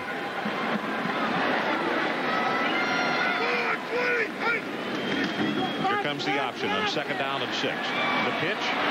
Mungro close to the 30-yard line, knocked out at the 31, and it's Dan Morgan who will make the tackle. Brian Kenny, what do you have for us? Well, let's go to Tallahassee, Florida, and Florida State. Jesse Palmer, the senior quarterback, 7 for 10 passing so far. The 7th into the end zone touchdown to Aaron Walker, 7-7, still in the first quarter. Ron? Well, I guess it's going to be musical quarterbacks tonight for the Florida Gators. A shootout. More experienced quarterback in a big game, Jesse Palmer. Mungro, 5 carries, 39 yards. He has 36 of them this half. Miami's going to take a timeout, Ron, on defense. 3rd down and short, so we'll come back and take a look at it after we break at 8:25 left in the 3rd.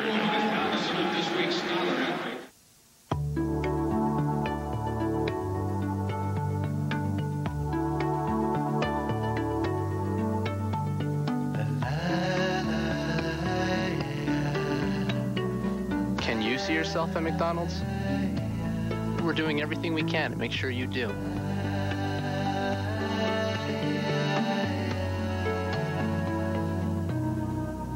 We love to see you smile.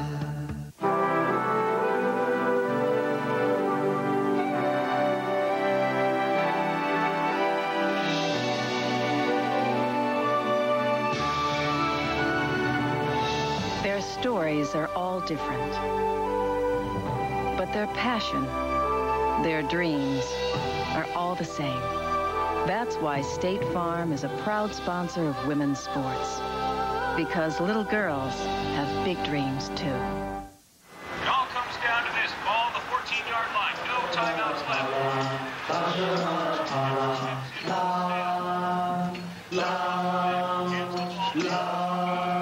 Tostitos? The exhilarating taste of new spicy quesadilla Tostitos chips. Fight and march down the field. File up the touchdown. It's fun for everyone. Dig in, kick back, Tostitos. Looking to save more and spend less this holiday season? With the Chrysler Holiday Sale, you can do just that. Because now you can save over $5,100 when you buy a new 2000 Concorde LX with 0% financing. Or choose a low $289 lease on the 2001 Sebring LX Coupe. So take advantage of the Chrysler Holiday Sale today for savings that let you spend more on a real holiday priority, yourself.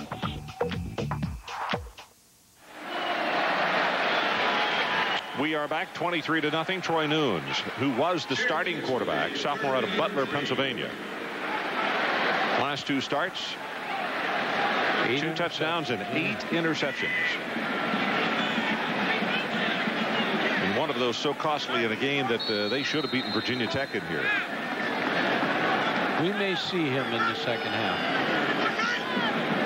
I guess who just came sprinting out of the locker room? Reggie Wayne. Had Woodcock open, now back over the delay to the tight end. And he just missed him. Ron, they've run this play forever. When Dick McPherson was coaching here, but something happened to Graham Manley. Yeah, he may have got held or something. He didn't get released quick enough. Yeah. That's the play, and is that the one that they beat Virginia Tech in here? Yes, and they've always done that, and but I don't think Graham Manley got a free release here. So this is going to be a field goal attempt of 48 yards.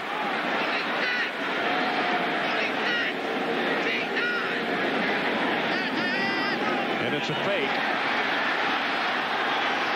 Nunes is going to throw the pass back, and it is going to be intercepted by Miami, and that's Edward Reed. And actually, all Reed had to do was just knock the ball down, and he picked up another 15 yards. Ron, it was played well by Miami. They expected the fake field goal. So we'll take a break. 8:09 remaining, third quarter. O'Henzie, the intended receiver, but Reed makes the pickoff. They're the largest creatures on Earth. They've adapted and evolved with strength and determination.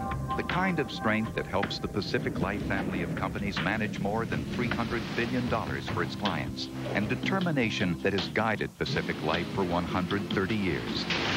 Size, strength, longevity, offering annuities, insurance, and investments. Use the power of Pacific Life. Welcome to Transmegala, 268th floor, Information Services Division. Yes? We're from Luftgart. We provide enterprise IT consulting. T? ERP, CRM, and ASP management. K? 24/7 apps hosting. I already have one company for every application my division needs. How's that possible? I have Quest. The communications change everything. Ride the light. Quest.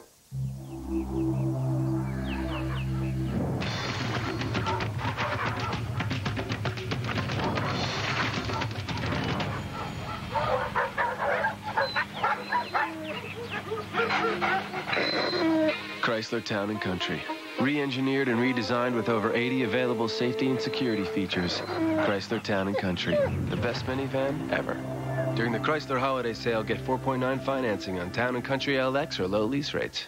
The Egg Bowl on Thanksgiving as Mississippi State battles Ole Miss for a shot at the SEC championship game.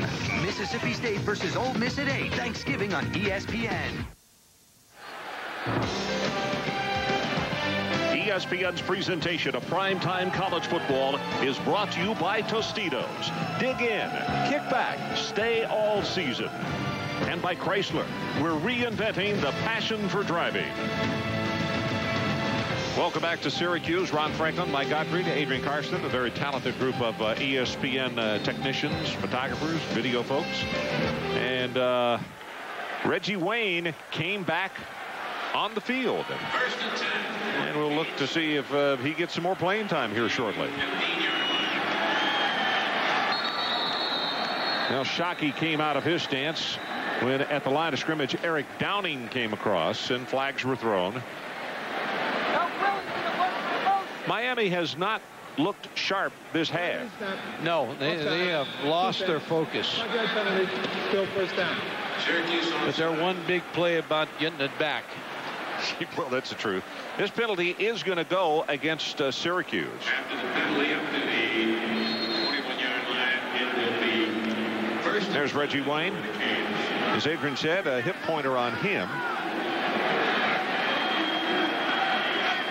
James Jackson, the tailback this time. That's DJ Williams, the fullback. And they give it to Jackson. Not much there as Marvin Greenwood doing a nice job of knocking him down. Adrian Karsten, what do you have for us? Very obviously a frustrating night for the Syracuse defense, in part because the nation's leading sack leader, Dwight Freeney, is out. Dwight, first of all, how are you feeling? How's the spleen? I'm feeling pretty good. You know, this crazy injury, I don't even feel it, but, you know, the doctor said I have to sit out, so. As a matter of fact, you do.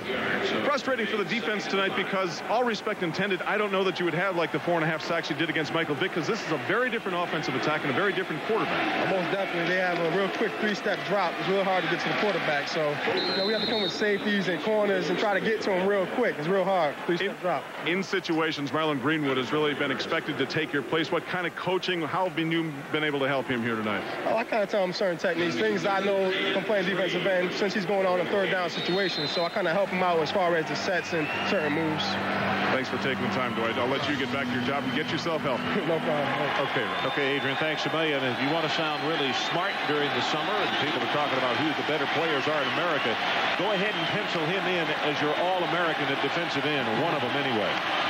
He is really an outstanding player. Passed on a little bit too far in front of DJ Williams, made the catch, and looks as though he is going to have the first down, though. Ron, you can go to the barber shop or wherever you want to go and talk about Dwight Freeney, because we saw him against Virginia Tech. He just disrupted Virginia Tech's whole entire offense that night. Number 54 coming off the corner. He is hit Michael Vick, and then he comes back into the picture, makes the tackle on Michael Vick again. Michael Vick again. You know, he was a human highlight film that night. And you know, that's a veteran offensive line with Virginia Tech. You don't do that kind of thing to them. Very good offensive line. Flag is down. I think you could see Syracuse jumped. I believe Simpkins is the man who came across the line of scrimmage. Holtzman will make the tackle. But I believe it's going to be a second offsides against the defense on this series. Reggie Wayne back in the ball game. Brian Kenny, let's check back with you.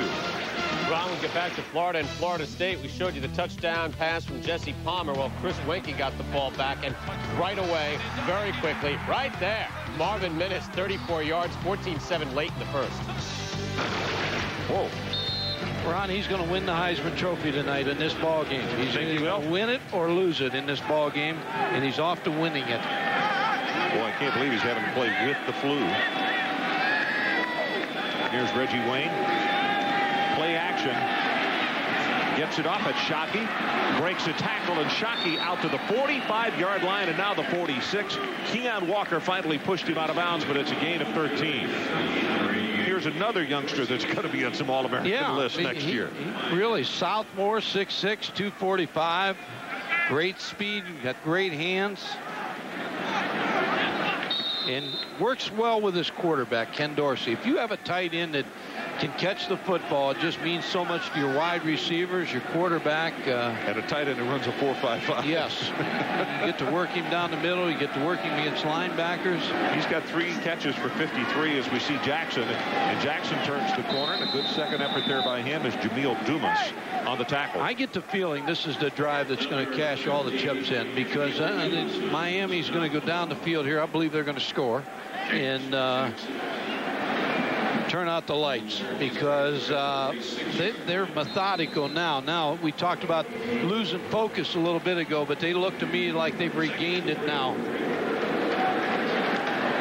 And they're doing it on the ground. Very workmanlike, yeah.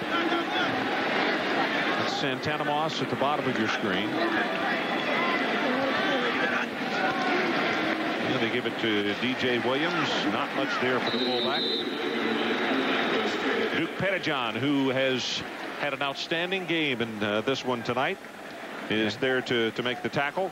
Ron, he's second in sacks with 7.5 for this ball club, behind Dwight Freeney, and he has 13 tackles for losses. And you have 2 bookends like Pettijohn and Freeney. That's pretty good defense. Dick McPherson, early in the year, the former coach here, said that this may be Syracuse's best defense. Yeah. There's Chris Mack. Met his lovely wife earlier this evening. Jackson not going to have it. That's a good hit by Clifton Smith. Clifton Smith had 7 tackles in the first half. Well, just as soon as I said I thought they'd go down and drive down for the touchdown, Syracuse came up with some big plays. 2 plays stopping the running game. Sure, we're going to see Freddie Capshaw. 5th punt of the night by the Miami Hurricanes. So the lights are still on, Ron. Well, he took his time on that one, and he almost got it blocked. That's going to go all the way to the end zone. One of the things that Butch said the other day, 2.0 seconds on his kicks. He's really quick. So we're going to take a timeout. Dumas almost got the block. Lincoln invites you to sit back, relax, and read between the dotted lines. the 2001 Lincoln LS, because high performance just took a turn in the right direction. Now, just $399 a month for 36 months with $28.99 cash due at signing. The 300-horsepower Lincoln Navigator with the power to take luxury anywhere. One test drive is worth 1,000 commercials. See your Florida Lincoln dealer today. What if you had the freedom to take only what you wanted? Introducing Free-to-Go Wireless from AT&T. The prepaid plan that lets you buy the minutes you want. With voicemail and caller ID, without credit checks and monthly bills. It's everything you want in wireless, without everything you don't. Free-to-Go Wireless from AT&T. Your world close at hand. With prepaid rates as low as 15 cents a minute, there's no better time to go wireless. Sunday at 11 a.m. on NFL Countdown, receivers that live on the edge. How do they keep both feet in bounds? We ask some of the best, and Sterling breaks it down with Chris Carter, the master of the sidelines. In the Big Easy, the 7-3 Saints face their biggest challenge, replacing Ricky Williams. Buffalo's Rob Johnson returns as the starter. Can he replace Flutie Magic? And a profile of Joe Gibbs, a man with both a Super Bowl and Winston Cup championship. It's Chris Berman and the gang, 11 a.m. Eastern for Sunday NFL Countdown. They're working hard. Music to the ears of every customer. Thanks, Gus, here at the Varsity. Of course, you're in upstate New York. You know that Buffalo wings are going to be pretty popular. But in order to get the whole Varsity experience, you got to hit the hot sauce. There you go. Generously. Oh, and by the way, the Orangemen do beat the Hurricanes tonight. They're going to do the same thing to their banner they did at Temple's in West Virginia's. Turn it upside down. I also think they turned the BCS upside down, too, Ron. Ron, he picked the one that didn't have the sauce on it. Adrian's stomach is a little funny sometimes. Interesting how a lot of the Ask Adrians wind up being something around food. That's right. And forget about turning that flag upside down. D. Brown, the tailback. He gets the handoff. Bounces it to the outside. Still hustling after about a 7-yard gain. Edward Reed is the man who was holding on to him. It's a good tackle by Edward Reed out of the secondary. This is an impressive group of defensive backs. They tackle well. They have 22 interceptions. They make things happen. 2nd and 3.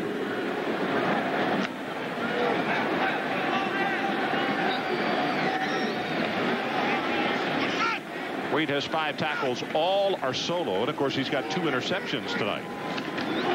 Miami showing blitz. And on the option play, Anderson will keep it. And it's going to be his longest gain of the night as he is out over the 40-yard line. Chris Campbell finally makes the stop. Gain of 14. Ron, one good thing that's happened, Memphis Touchdown Club honored Syracuse for their graduation rates with a trophy for excellence in academics. So they can be proud of that. Well, you know, one of the young men on that front, Nick Romeo, number 61, the center. He's on the AD's honor roll, which has got to be 3, 4, or better. He's an engineering major. Got some good student athletes. Pumped it, going to go on top. Hard to do against a team that is speedy as this. Maurice Jackson, the intended receiver. I'll tell you, the safety came all the way across the field. He hung it up a little high. Edward Reed is the safety, Ron, you're talking about. And the center fielder, you're going to see him right here. He's sitting back in center field. And he sees now the pump and the go route. And he breaks over. And he should have intercepted this football. Just went right through his hands. Well, they've got 22 interceptions on the year. 2 tonight. And as we mentioned, both by Edward Reed. And he's only a junior out of St. Rose, Louisiana. Option back to the open side of the field, and good heavens, what a hit by Edward Reed. Yeah, you can just keep talking about Edward Reed. First play, he's intercepting a pass. Now he comes up as a linebacker, and they know the option's coming, and Edward Reed with the ankle tackle on R.J. Anderson. Ball back at the 37. 3rd down and 14. They get 2 extra defensive backs into the ball game. and see if Miami comes after him or what. Syracuse is going to go from the shotgun.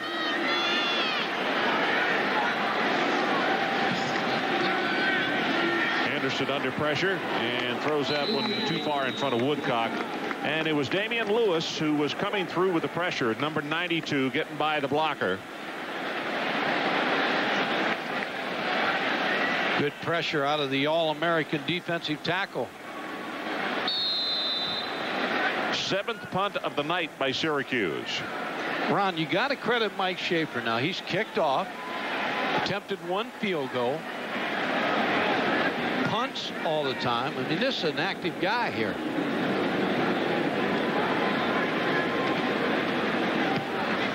Another good punt. Yep, this spiral is going to turn over. Santana Moss has to signal for the fair catch, and he makes it just across the 20-yard line. 43 yards. Well, Thanksgiving night on ESPN. College football tonight, 7:30 Eastern. Then at 8, the Egg Bowl. Number 13, Mississippi State heads to Oxford to battle the Ole Miss Rebels. Bulldogs are looking for their 3rd consecutive win on Thanksgiving night. For more, log on to ESPN.com, your home for college football on the internet. Ole Miss banged up round 2 going into that Georgia game. I saw they were leading 14-13 midway of the 3rd quarter. Have not seen an update since then. Just over 2 minutes to play in the 3rd quarter here. Clinton Portis back in the ball game, and a nice job of stringing the play out. Portis going to have to pay for it. The man who turned it in was Holtzman. J.R. Johnson will make the tackle, but Holtzman is the guy with the contain that strung it out. Yeah, Holtzman has taken over for Dwight Freeney tonight. Started his career as a linebacker. Talking to the coaches, they talked about how competitive Holtzman is. And it's on Miami, blocking below the knee.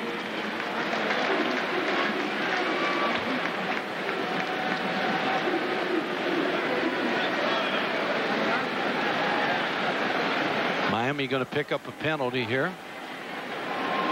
Blocked below the knee.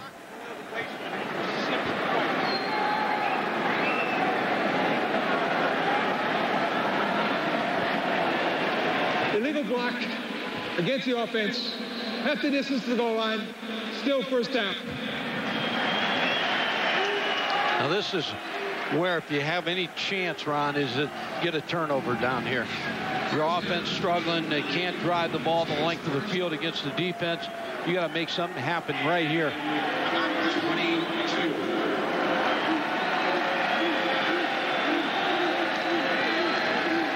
Portis breaks it into the secondary.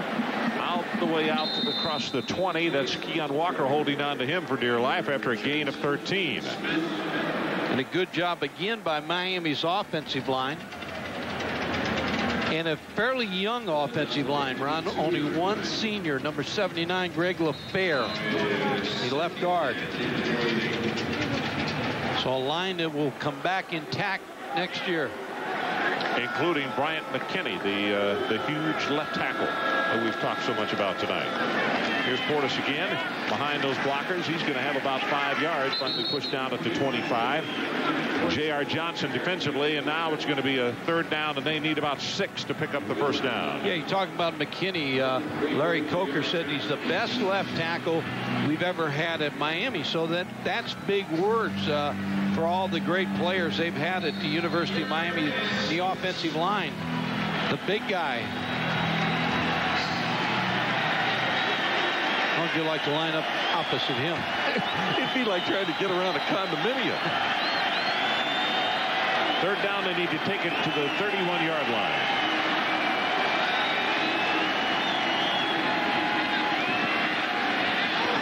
Yeah, that's going to be pass interference. Not much question at Walker. Keon Walker. Santana Moss, the intended receiver. Santana Moss, not real big, 5'10". A late flag came in, and I don't know if they're going to call unsportsmanlike against Santana because he turned around and was woofing at Walker. Let's see if we might not have an unsportsmanlike as well. Pass interference against the defense will be a spot foul. 1st down. Nope. No, that was just a late flag that they just... Of reassurance. Yeah. reassurance. That was the third flag that came in there.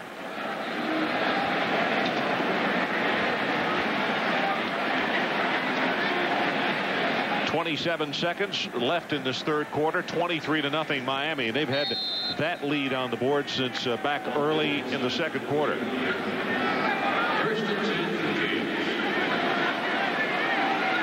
Clinton Portis again, the tailback.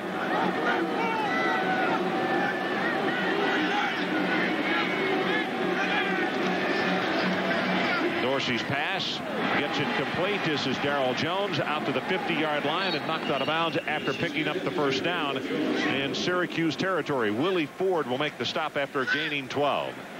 And again, depth at the wide receiver. Darrell Jones, second catch tonight. Just a little flat route of the inside receiver. And that's what Ken Dorsey does best. He throws on time. It's hard to sack him because he gets rid of the ball so fast. 12 of 23, 209 yards and a touchdown for Dorsey tonight. Deep over the middle, and there's that tight end Shockey again. Shockey still on his feet, fighting his way down the field, getting some help from Andre King, who was pushing. But that's going to be a first down just inside the 20. It's a gain of 29 yards. Ron, anytime you see two deep and anytime you see a tight end down the middle, that's the reason he's going to catch the ball down the middle against two deep coverage. That's going to be the last play of the third quarter as Miami is walking slowly back over to the far side of the field, and we will take a timeout. We head to the final 15 minutes from the Carrier Dome with our score, Miami 23 and the Orangemen of Syracuse nothing.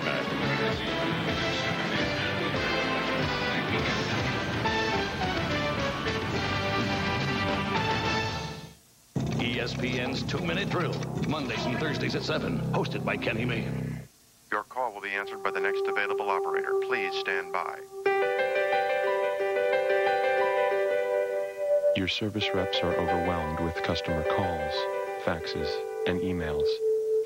Integrate the internet into your call center and go from providing customer support to creating customer delight. Discover all that's possible on the internet. Cisco Systems, empowering the internet generation. And folks, we've reached the halfway point of our transatlantic flight to Chicago.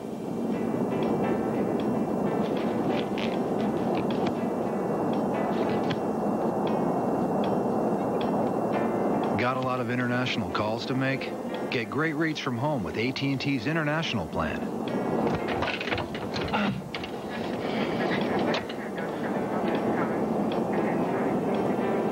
All day, every day, call 1-800-41-RATE to enroll.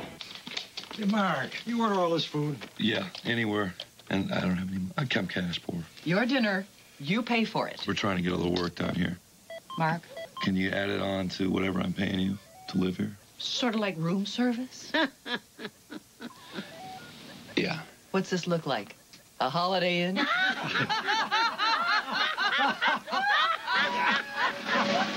You want room service? You got it. Holiday Inn gives you more, and more is better. Is it their impeccable timing that counts? Their know-how? How far they go?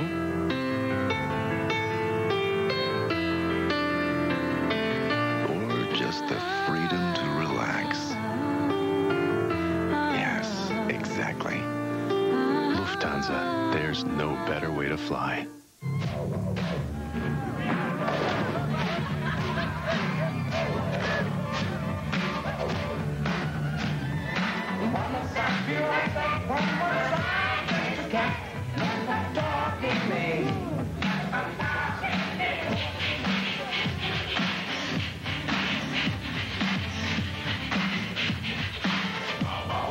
Introducing Nokia mobile messaging. Nokia, connecting people. So we're back, and a lot of folks have headed for the hot cocoa at home. 23-0. It has been all Hurricanes in this one, as their defense has held Syracuse to only 107 yards. 81 rushing and 26 passing. Leading tackler for Syracuse is Clifton Smith. 10 tackles, 7 of those solo. He's really had an outstanding game. 6th time this year that he's had 10 or better. Santana Moss breaks a tackle. Boy, will not break this one. He got slammed down hard in the secondary by number 25, Will Allen. That's the other thing they do to you, Ron, with their passing game and they pressure the entire ball game. Your defensive backs get tired. You better have a couple sets of corners to play against these guys.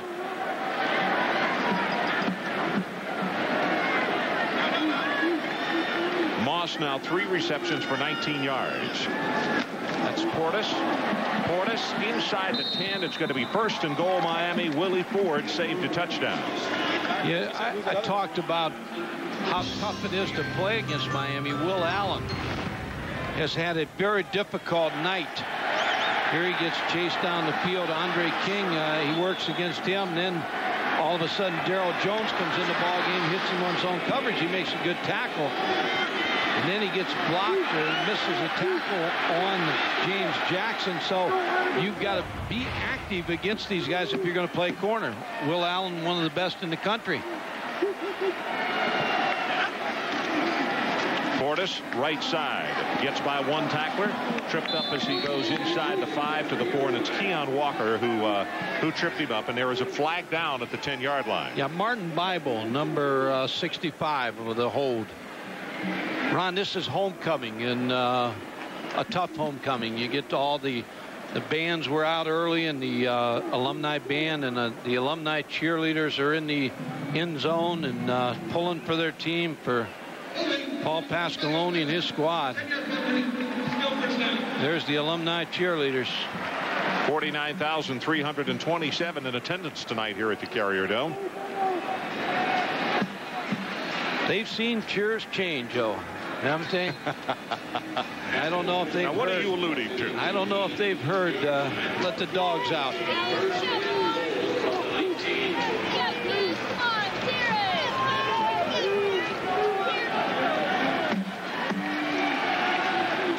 Portis, the lone setback, and Shockey, the tight end, in motion. And they leave him into block this time, and they throw back into the boundary to Portis, and he's going to take it inside the 15 down for around the 12 before Greenwood will make the tackle. Yeah, Marlon Greenwood stays active. He saw the screen, reacted to it, made the tackle down the field, but talked about how tough it is against the secondary, but it's equally tough against the linebackers because they got so many people to cover, and they miss number 54 tonight. And you know it's got to be killing him. Yep. That he can't help his teammates.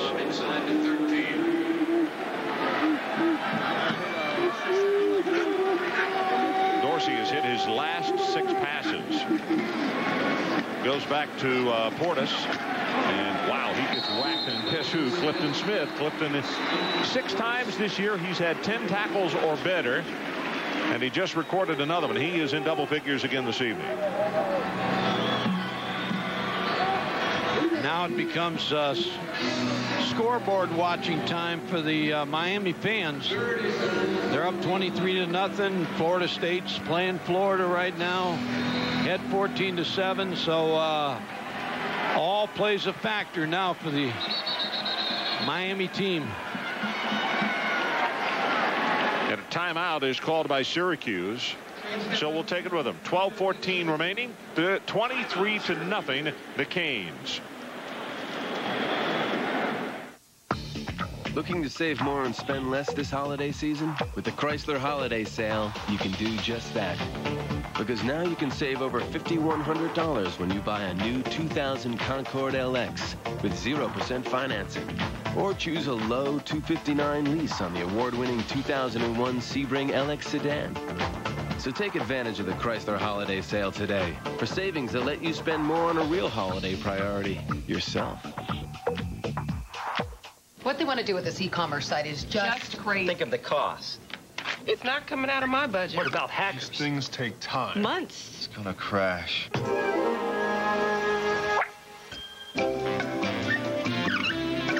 We'll have it done next Friday. Wait. Scalability. What happens if we go?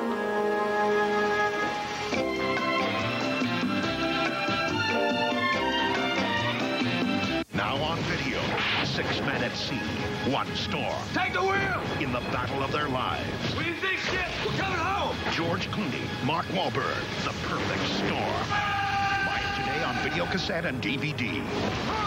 Hurry into Sonic for a one-of-a-kind special you just can't get anywhere else. Try an extra-long coney covered with thick, meaty chili and lots of cheddar cheese, together with those hot, crispy tater tots you love, right now at a special low price. Sonic America's driving. What is the value of victory? What makes success so sweet? At American General, we help over 12 million people every day live the lives they've imagined. With retirement services, life insurance, consumer loans, and whether they have big dreams or little dreams, the real victory is seeing their dreams come true. American General Financial Group. Live the life you've imagined. There's very little natural padding on his right side. Across the street, Sadler Hall watching the ball game tonight. As you look out the window back across at the Carrier Dome, 12-14 left to play in this ball game. That's Ed Placey and Mike Tirico's old dorm. Is it really? Yep. Well, you did do your homework. I saw it last night.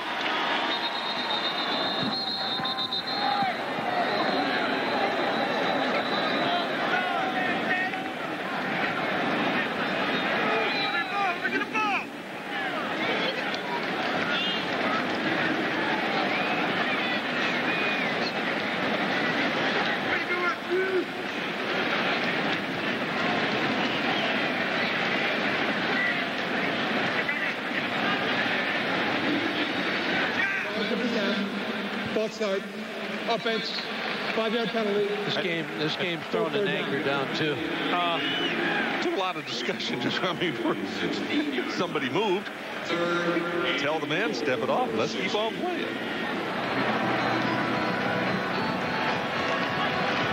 All right, Ron, who are you going to here? I keep looking at number 88. Okay, I'm going to take right here, Reggie Wayne. Okay. I'm going to pick Reggie Wayne. You're picking the tight end right here. Yeah.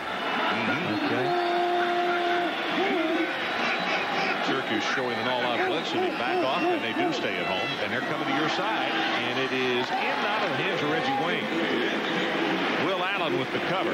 Reggie Wayne's the fade guy, and Will Allen with good coverage. Reggie Wayne had a shot at it. Working against him. Ball's thrown up there. He gets a chance to go up and grab it. Just went through his hands. Hit him right in the hands. So Todd Sievers will be trying a field goal of 33 yards, and he is 4 of 4 from this range. Good pass. He took this one right down the middle. 33-yard field goal is good. So we're going to go away for 60. 26-0. Miami on top. ESPN's presentation of primetime college football is brought to you by Pacific Life. Annuities, insurance, investments. Use the power of Pacific Life. And by Sonic, America's Drive-In. 26-0. The number 2 team in the land leading Syracuse in just over 12 minutes left to play in this one.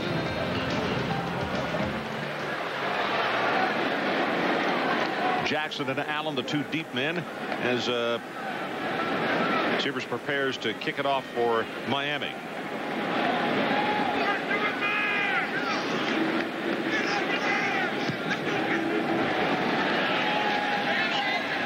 It's going to be Allen from the goal line. 30. Now is going to be stopped there, and that's Beard, Kevin Beard, after a 30-yard return. Well, it's time for you, the viewers, to go online and help us select tonight's player of the game. Here's the list of nominees for Miami. Ken Dorsey, James Jackson, Santana Moss, also Jeremy Shockey, Clifton Smith for Syracuse, and Duke Pettijohn. That's pretty good. It's a pretty tough call tonight. I'm going to leave it up to the viewers tonight. I'm not going to vote. Thanks. I couldn't pick anybody tonight. Been a lot of good performances. Right up the middle is Mungro, and he will go out over the 35 for around the 37. Dan Morgan on the tackle. I'm going to vote for the gutsiest guy, that man right there, who's still back in the ball game after injuring his big toe. Yeah, he really has played well with an injury. 6th tackle for Morgan tonight. Mungro again, and he's going to take it across the 40-yard line for the first down. Matt Walters there defensively. They got one game remaining, Ron, against Boston College. Dan Morgan looks like the first thought we had that he was injured and hurt a ligament in his big toe, but has come back and played very well. Mungro's got 50 yards on 7 carries tonight.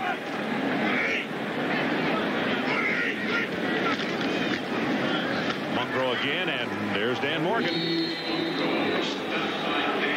I was talking to Brad Edwards the other day. He's the researcher at ESPN. He knows everything.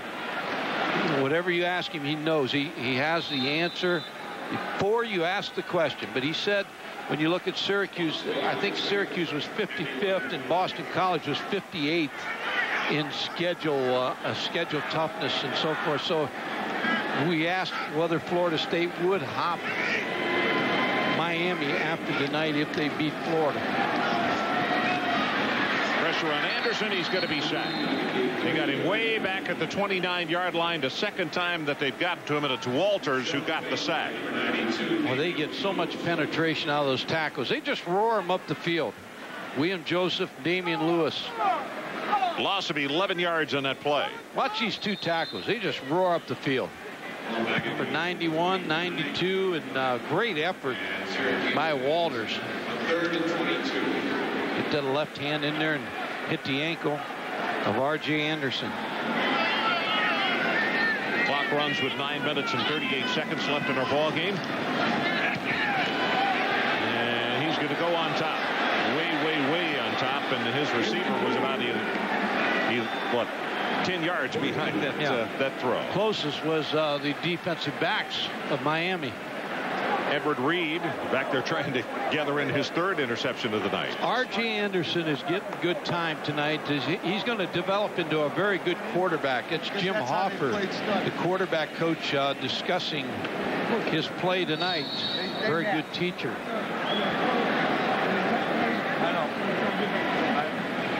8th punt of the night by Syracuse. Santana Moss, see the numbers on him. He's due to break one. Schaefer has denied that so far by getting the ball so high. See if he can do it again. Now this is more of a line drive, but the gunner is right there, and Moss makes the reception, gets by the gunner, cuts it back upfield, and he'll take it to the 33-yard line. 48 yards in the kick and 10 on the return. 9:19 left in the ball game. All Miami. Think they're close? Look at that shade. That's total closeness. From the new Remington TCT with total closeness technology. It shaves even the toughest spots, like your neck, totally close. Total closeness or your money back. Can I have my face back now? Showtime. Audiences across America are falling for Little Nicky. Yes! It's all in the hips!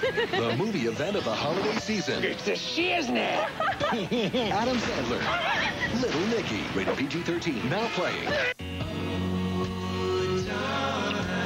You sure about this?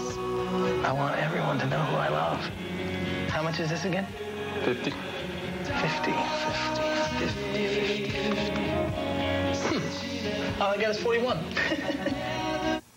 Come on. I get it fixed, Donna. Very funny. Next time, use the Visa check card instead of cash or checks. It'll get you in, out, and on with life. The Hoopheads hit Hawaii. At 9, Terrence Morris and the high-flying Terps storm the beaches of Maui. Maui? Wow. They'll take on Marcus Maven in Louisville. Then at 11:30 on ESPN2. Illinois' Corey Bradford. This guy puts it up from anywhere, man. Corey Bradford and the Illini run with Vegas in the nightcap. Louisville, Maryland at 9 on ESPN. UNLV, Illinois at 11:30 on ESPN2. The Maui Invitational. Coverage begins Monday. And back live at the stadium, I guess that has to be one of Mike Patrick's tickets, one of his friends. He's a basketball fan. Yeah.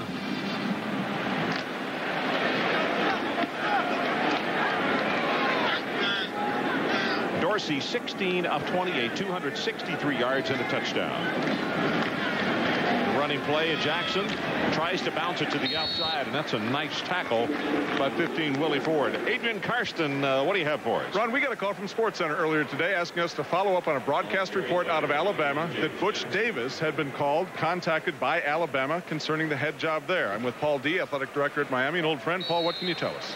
Well, there have been apparently informal contacts between people at Alabama and Coach Davis.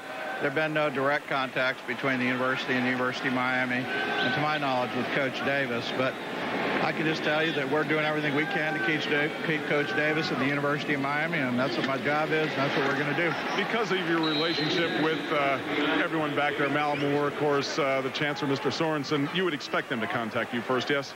Well, I would expect that along the way, before anything went too far, that would be the case. But, you know, that is just one of those courtesies, and I'm sure they will, and they're great people, and I'm sure that'll happen at the appropriate time. Hopefully I'll cut them off at the pass. Right. Paul did tell me, you know, it's unique when people say, why do all the people want our coaches? That's better than people not wanting our coaches. Okay, Adrian, 8:05 left in the ball game. Butch is good interview. Yeah, Butch has done a really nice job down at Miami. Got to be a 5-yard step off here instead of a third down and about 12. It's going to be third down and 17. And because of the score, Butch Davis has continued to keep his first team in, offense and defense. Miami penalties, that's 10 tonight for 74. Majority of those have come in the second half. But again, it goes back to what you were talking about, lack of focus, because they manhandled Syracuse in the first half. They have complete control of this football game, and they have. They give it to Jackson. Takes it off the left side out over the 30 to the 31. Charles Burton, defensively, junior out of Sugar Land, Texas, is there to make the tackle. That's a Matt Walters, who's being attended to over on the sideline, sophomore out of Melbourne, Florida. Just think the difference, though, if Miami had to come up here tonight, play this game outdoors in the old stadium. Well, I don't know that you could have got him out of the locker. It's cold outside. Yeah, 2 Celsius.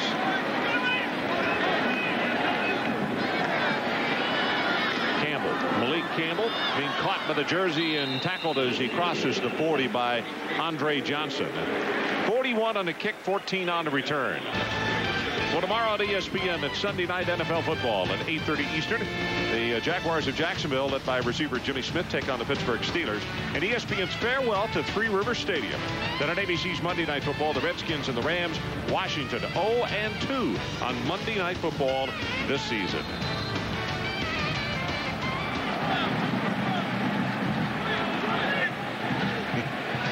I don't know if I would, darling. It may find some more in there.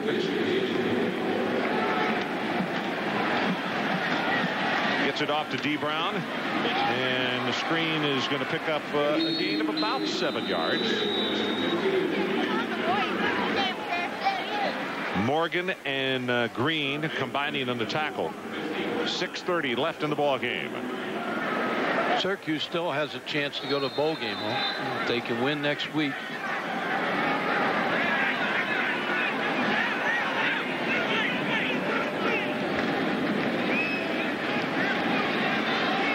Zinged it to the near side and has it complete to Jackson. Maurice Jackson, junior out of Rochester. Good arm right there by R.J. Anderson on the out.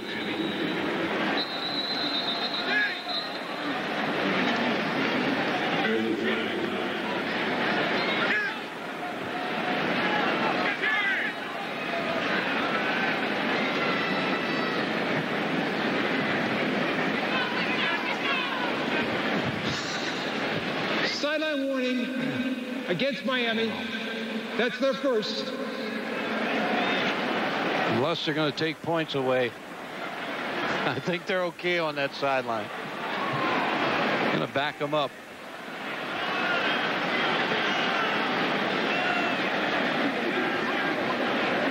There's not much room in the sidelines here, so it'd be very easy to get a sideline warning.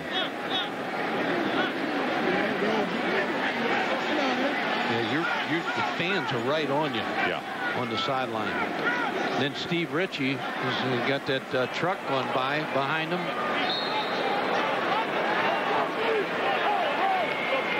Brown and Monroe in the backfield right now.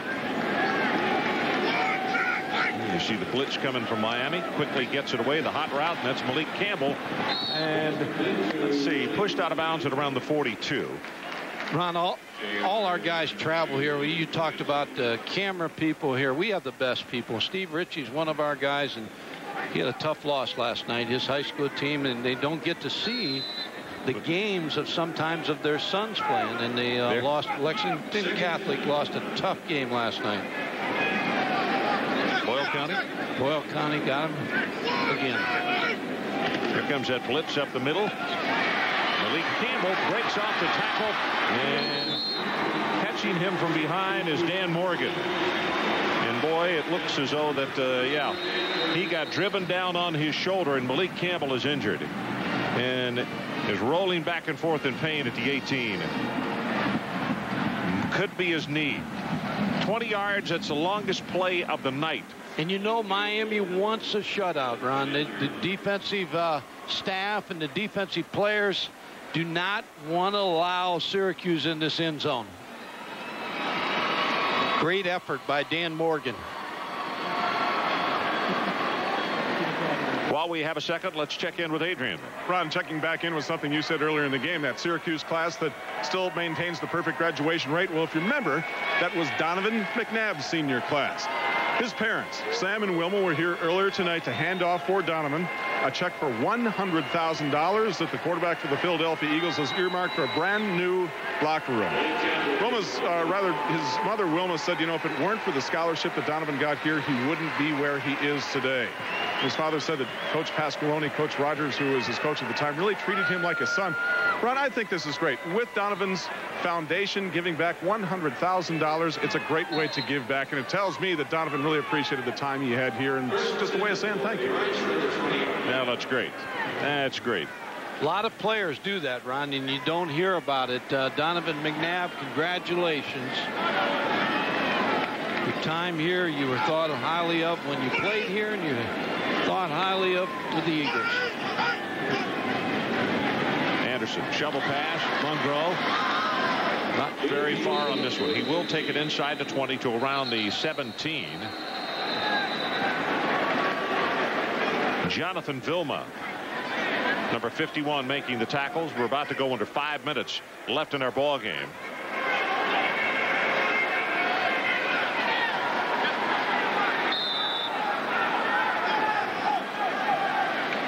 Hurry up by Syracuse and from the shotgun.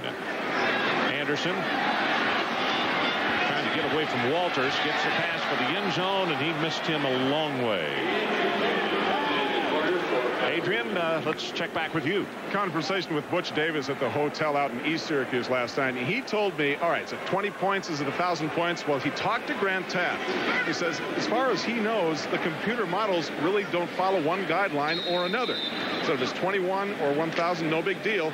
It's the people who score 66-13, and note that score, because that was the score in this game 2 years ago. Those are the people who really think it might make a difference and skew it, but obviously he claims it does not. So there's really no point in scoring any more than 26 at this point. Okay. Almost intercepted by Miami, and that one, Philip Buchanan almost picked it up. No, I beg your pardon, it was Reed. Edward Reed. He almost got his third. What Adrian's talking about, though, that there is concern if they get under 20 points with a victory margin, that it could hurt them tonight.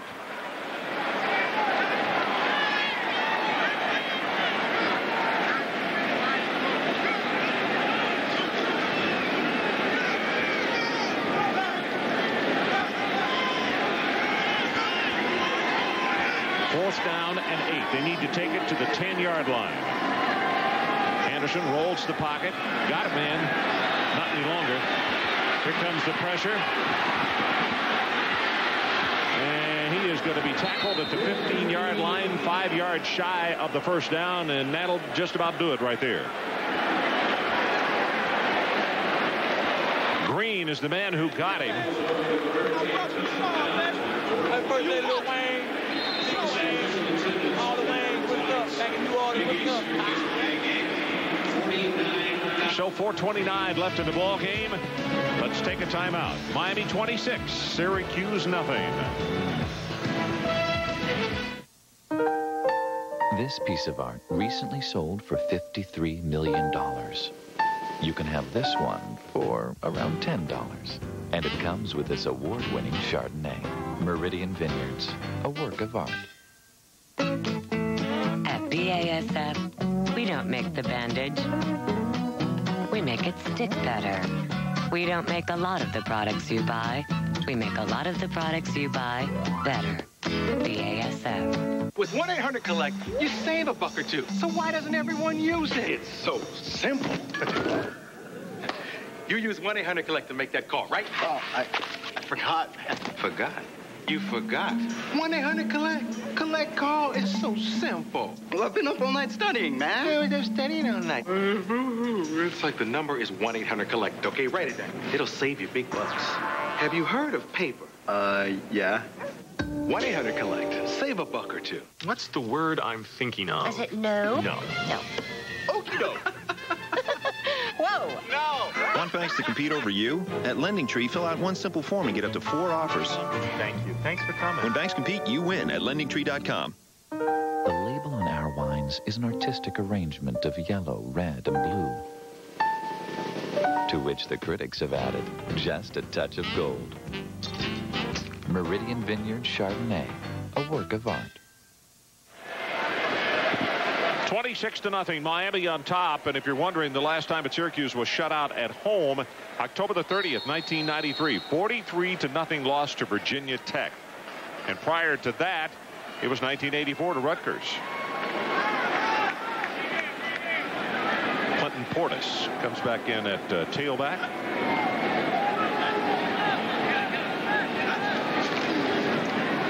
He gets the handoff, bounces it to the outside, and is going to be tripped up. Did not get out of bounds, so the clock will continue to run. Willie Ford on the tackle. Portis really stepped up big time for Miami last year and came in and really helped them. He still does not look to me like he is 100% as far as having the burst that he had last year. I told you he injured a foot, came back against Louisiana Tech. They got depth, though, too. The other thing about this ball club is they got a lot of receivers, a lot of running backs. I'll tell you something. Najee Davenport was a tailback. They moved him to fullback. I thought he's really been a difference maker for them as well this year. Unable to play because of an injury tonight. Portis again takes it right up the middle.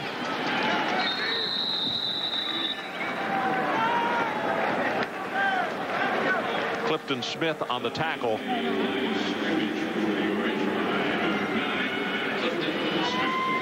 Syracuse would like to get one more shot, Ron, but they got to stop him here on 3rd down.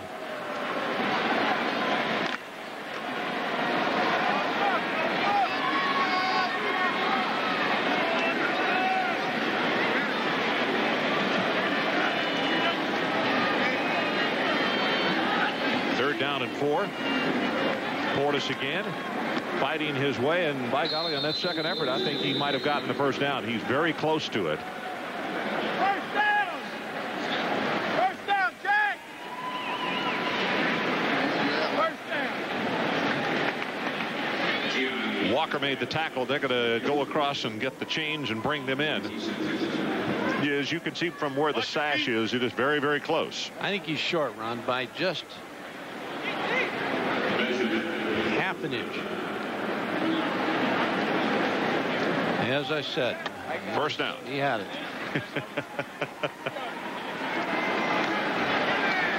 Well, certainly a disappointing night for the Syracuse faithful. Homecoming, and this one has just not worked out at all. And that speaks volumes. picture session. Adrian Carson's down there getting his picture with the cheerleaders. Clock runs with 2 minutes and 45 seconds left in this one. Portis again. Gonzalez out front blocking for him.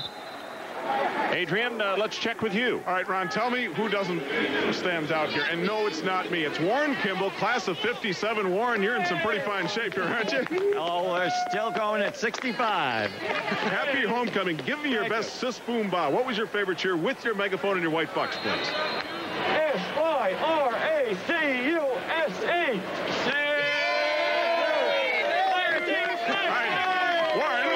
One more question.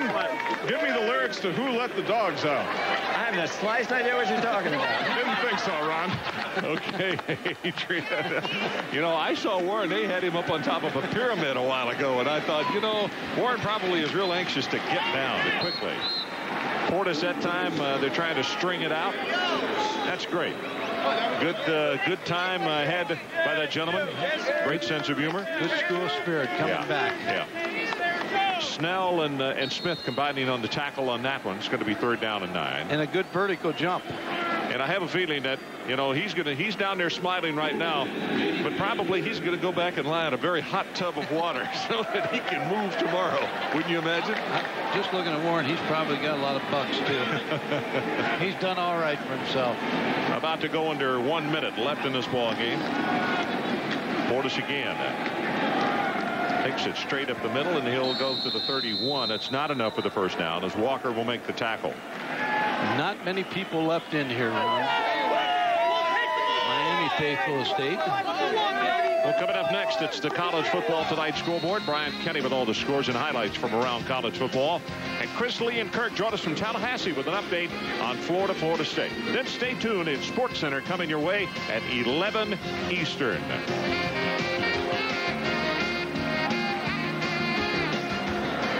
Tough for Paul Pasqualoni and his staff. They got to come back and win next week to be alive for the bowl game. Capshaw almost kicked this thing out of the Carrier Dome. All the way back, Riddles to the 16-yard line. And he's going to take it back out over the 40. Williams on the tackle.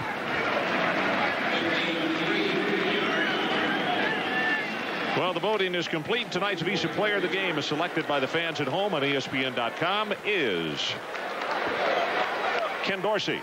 16 of 28, 263 yards and a touchdown. And by the way, in total offense tonight, Miami 419, Syracuse 147. So we've talked a lot about the Miami offense this evening, but also have tried to let you know that this defense for the Hurricanes is really a formidable group. A complete team, and R.J. Anderson has learned on the job tonight at the quarterback position against a very good defense. Anderson steps up, gets this pass away, and has it complete. That's Tyree. Buchanan made the tackle. And with the first down, it'll stop the clock momentarily as we have 8 ticks on the board. They'll probably kill a clock right here, Ron. As soon as they get lined up, 8 seconds to go. He's going to kill the clock.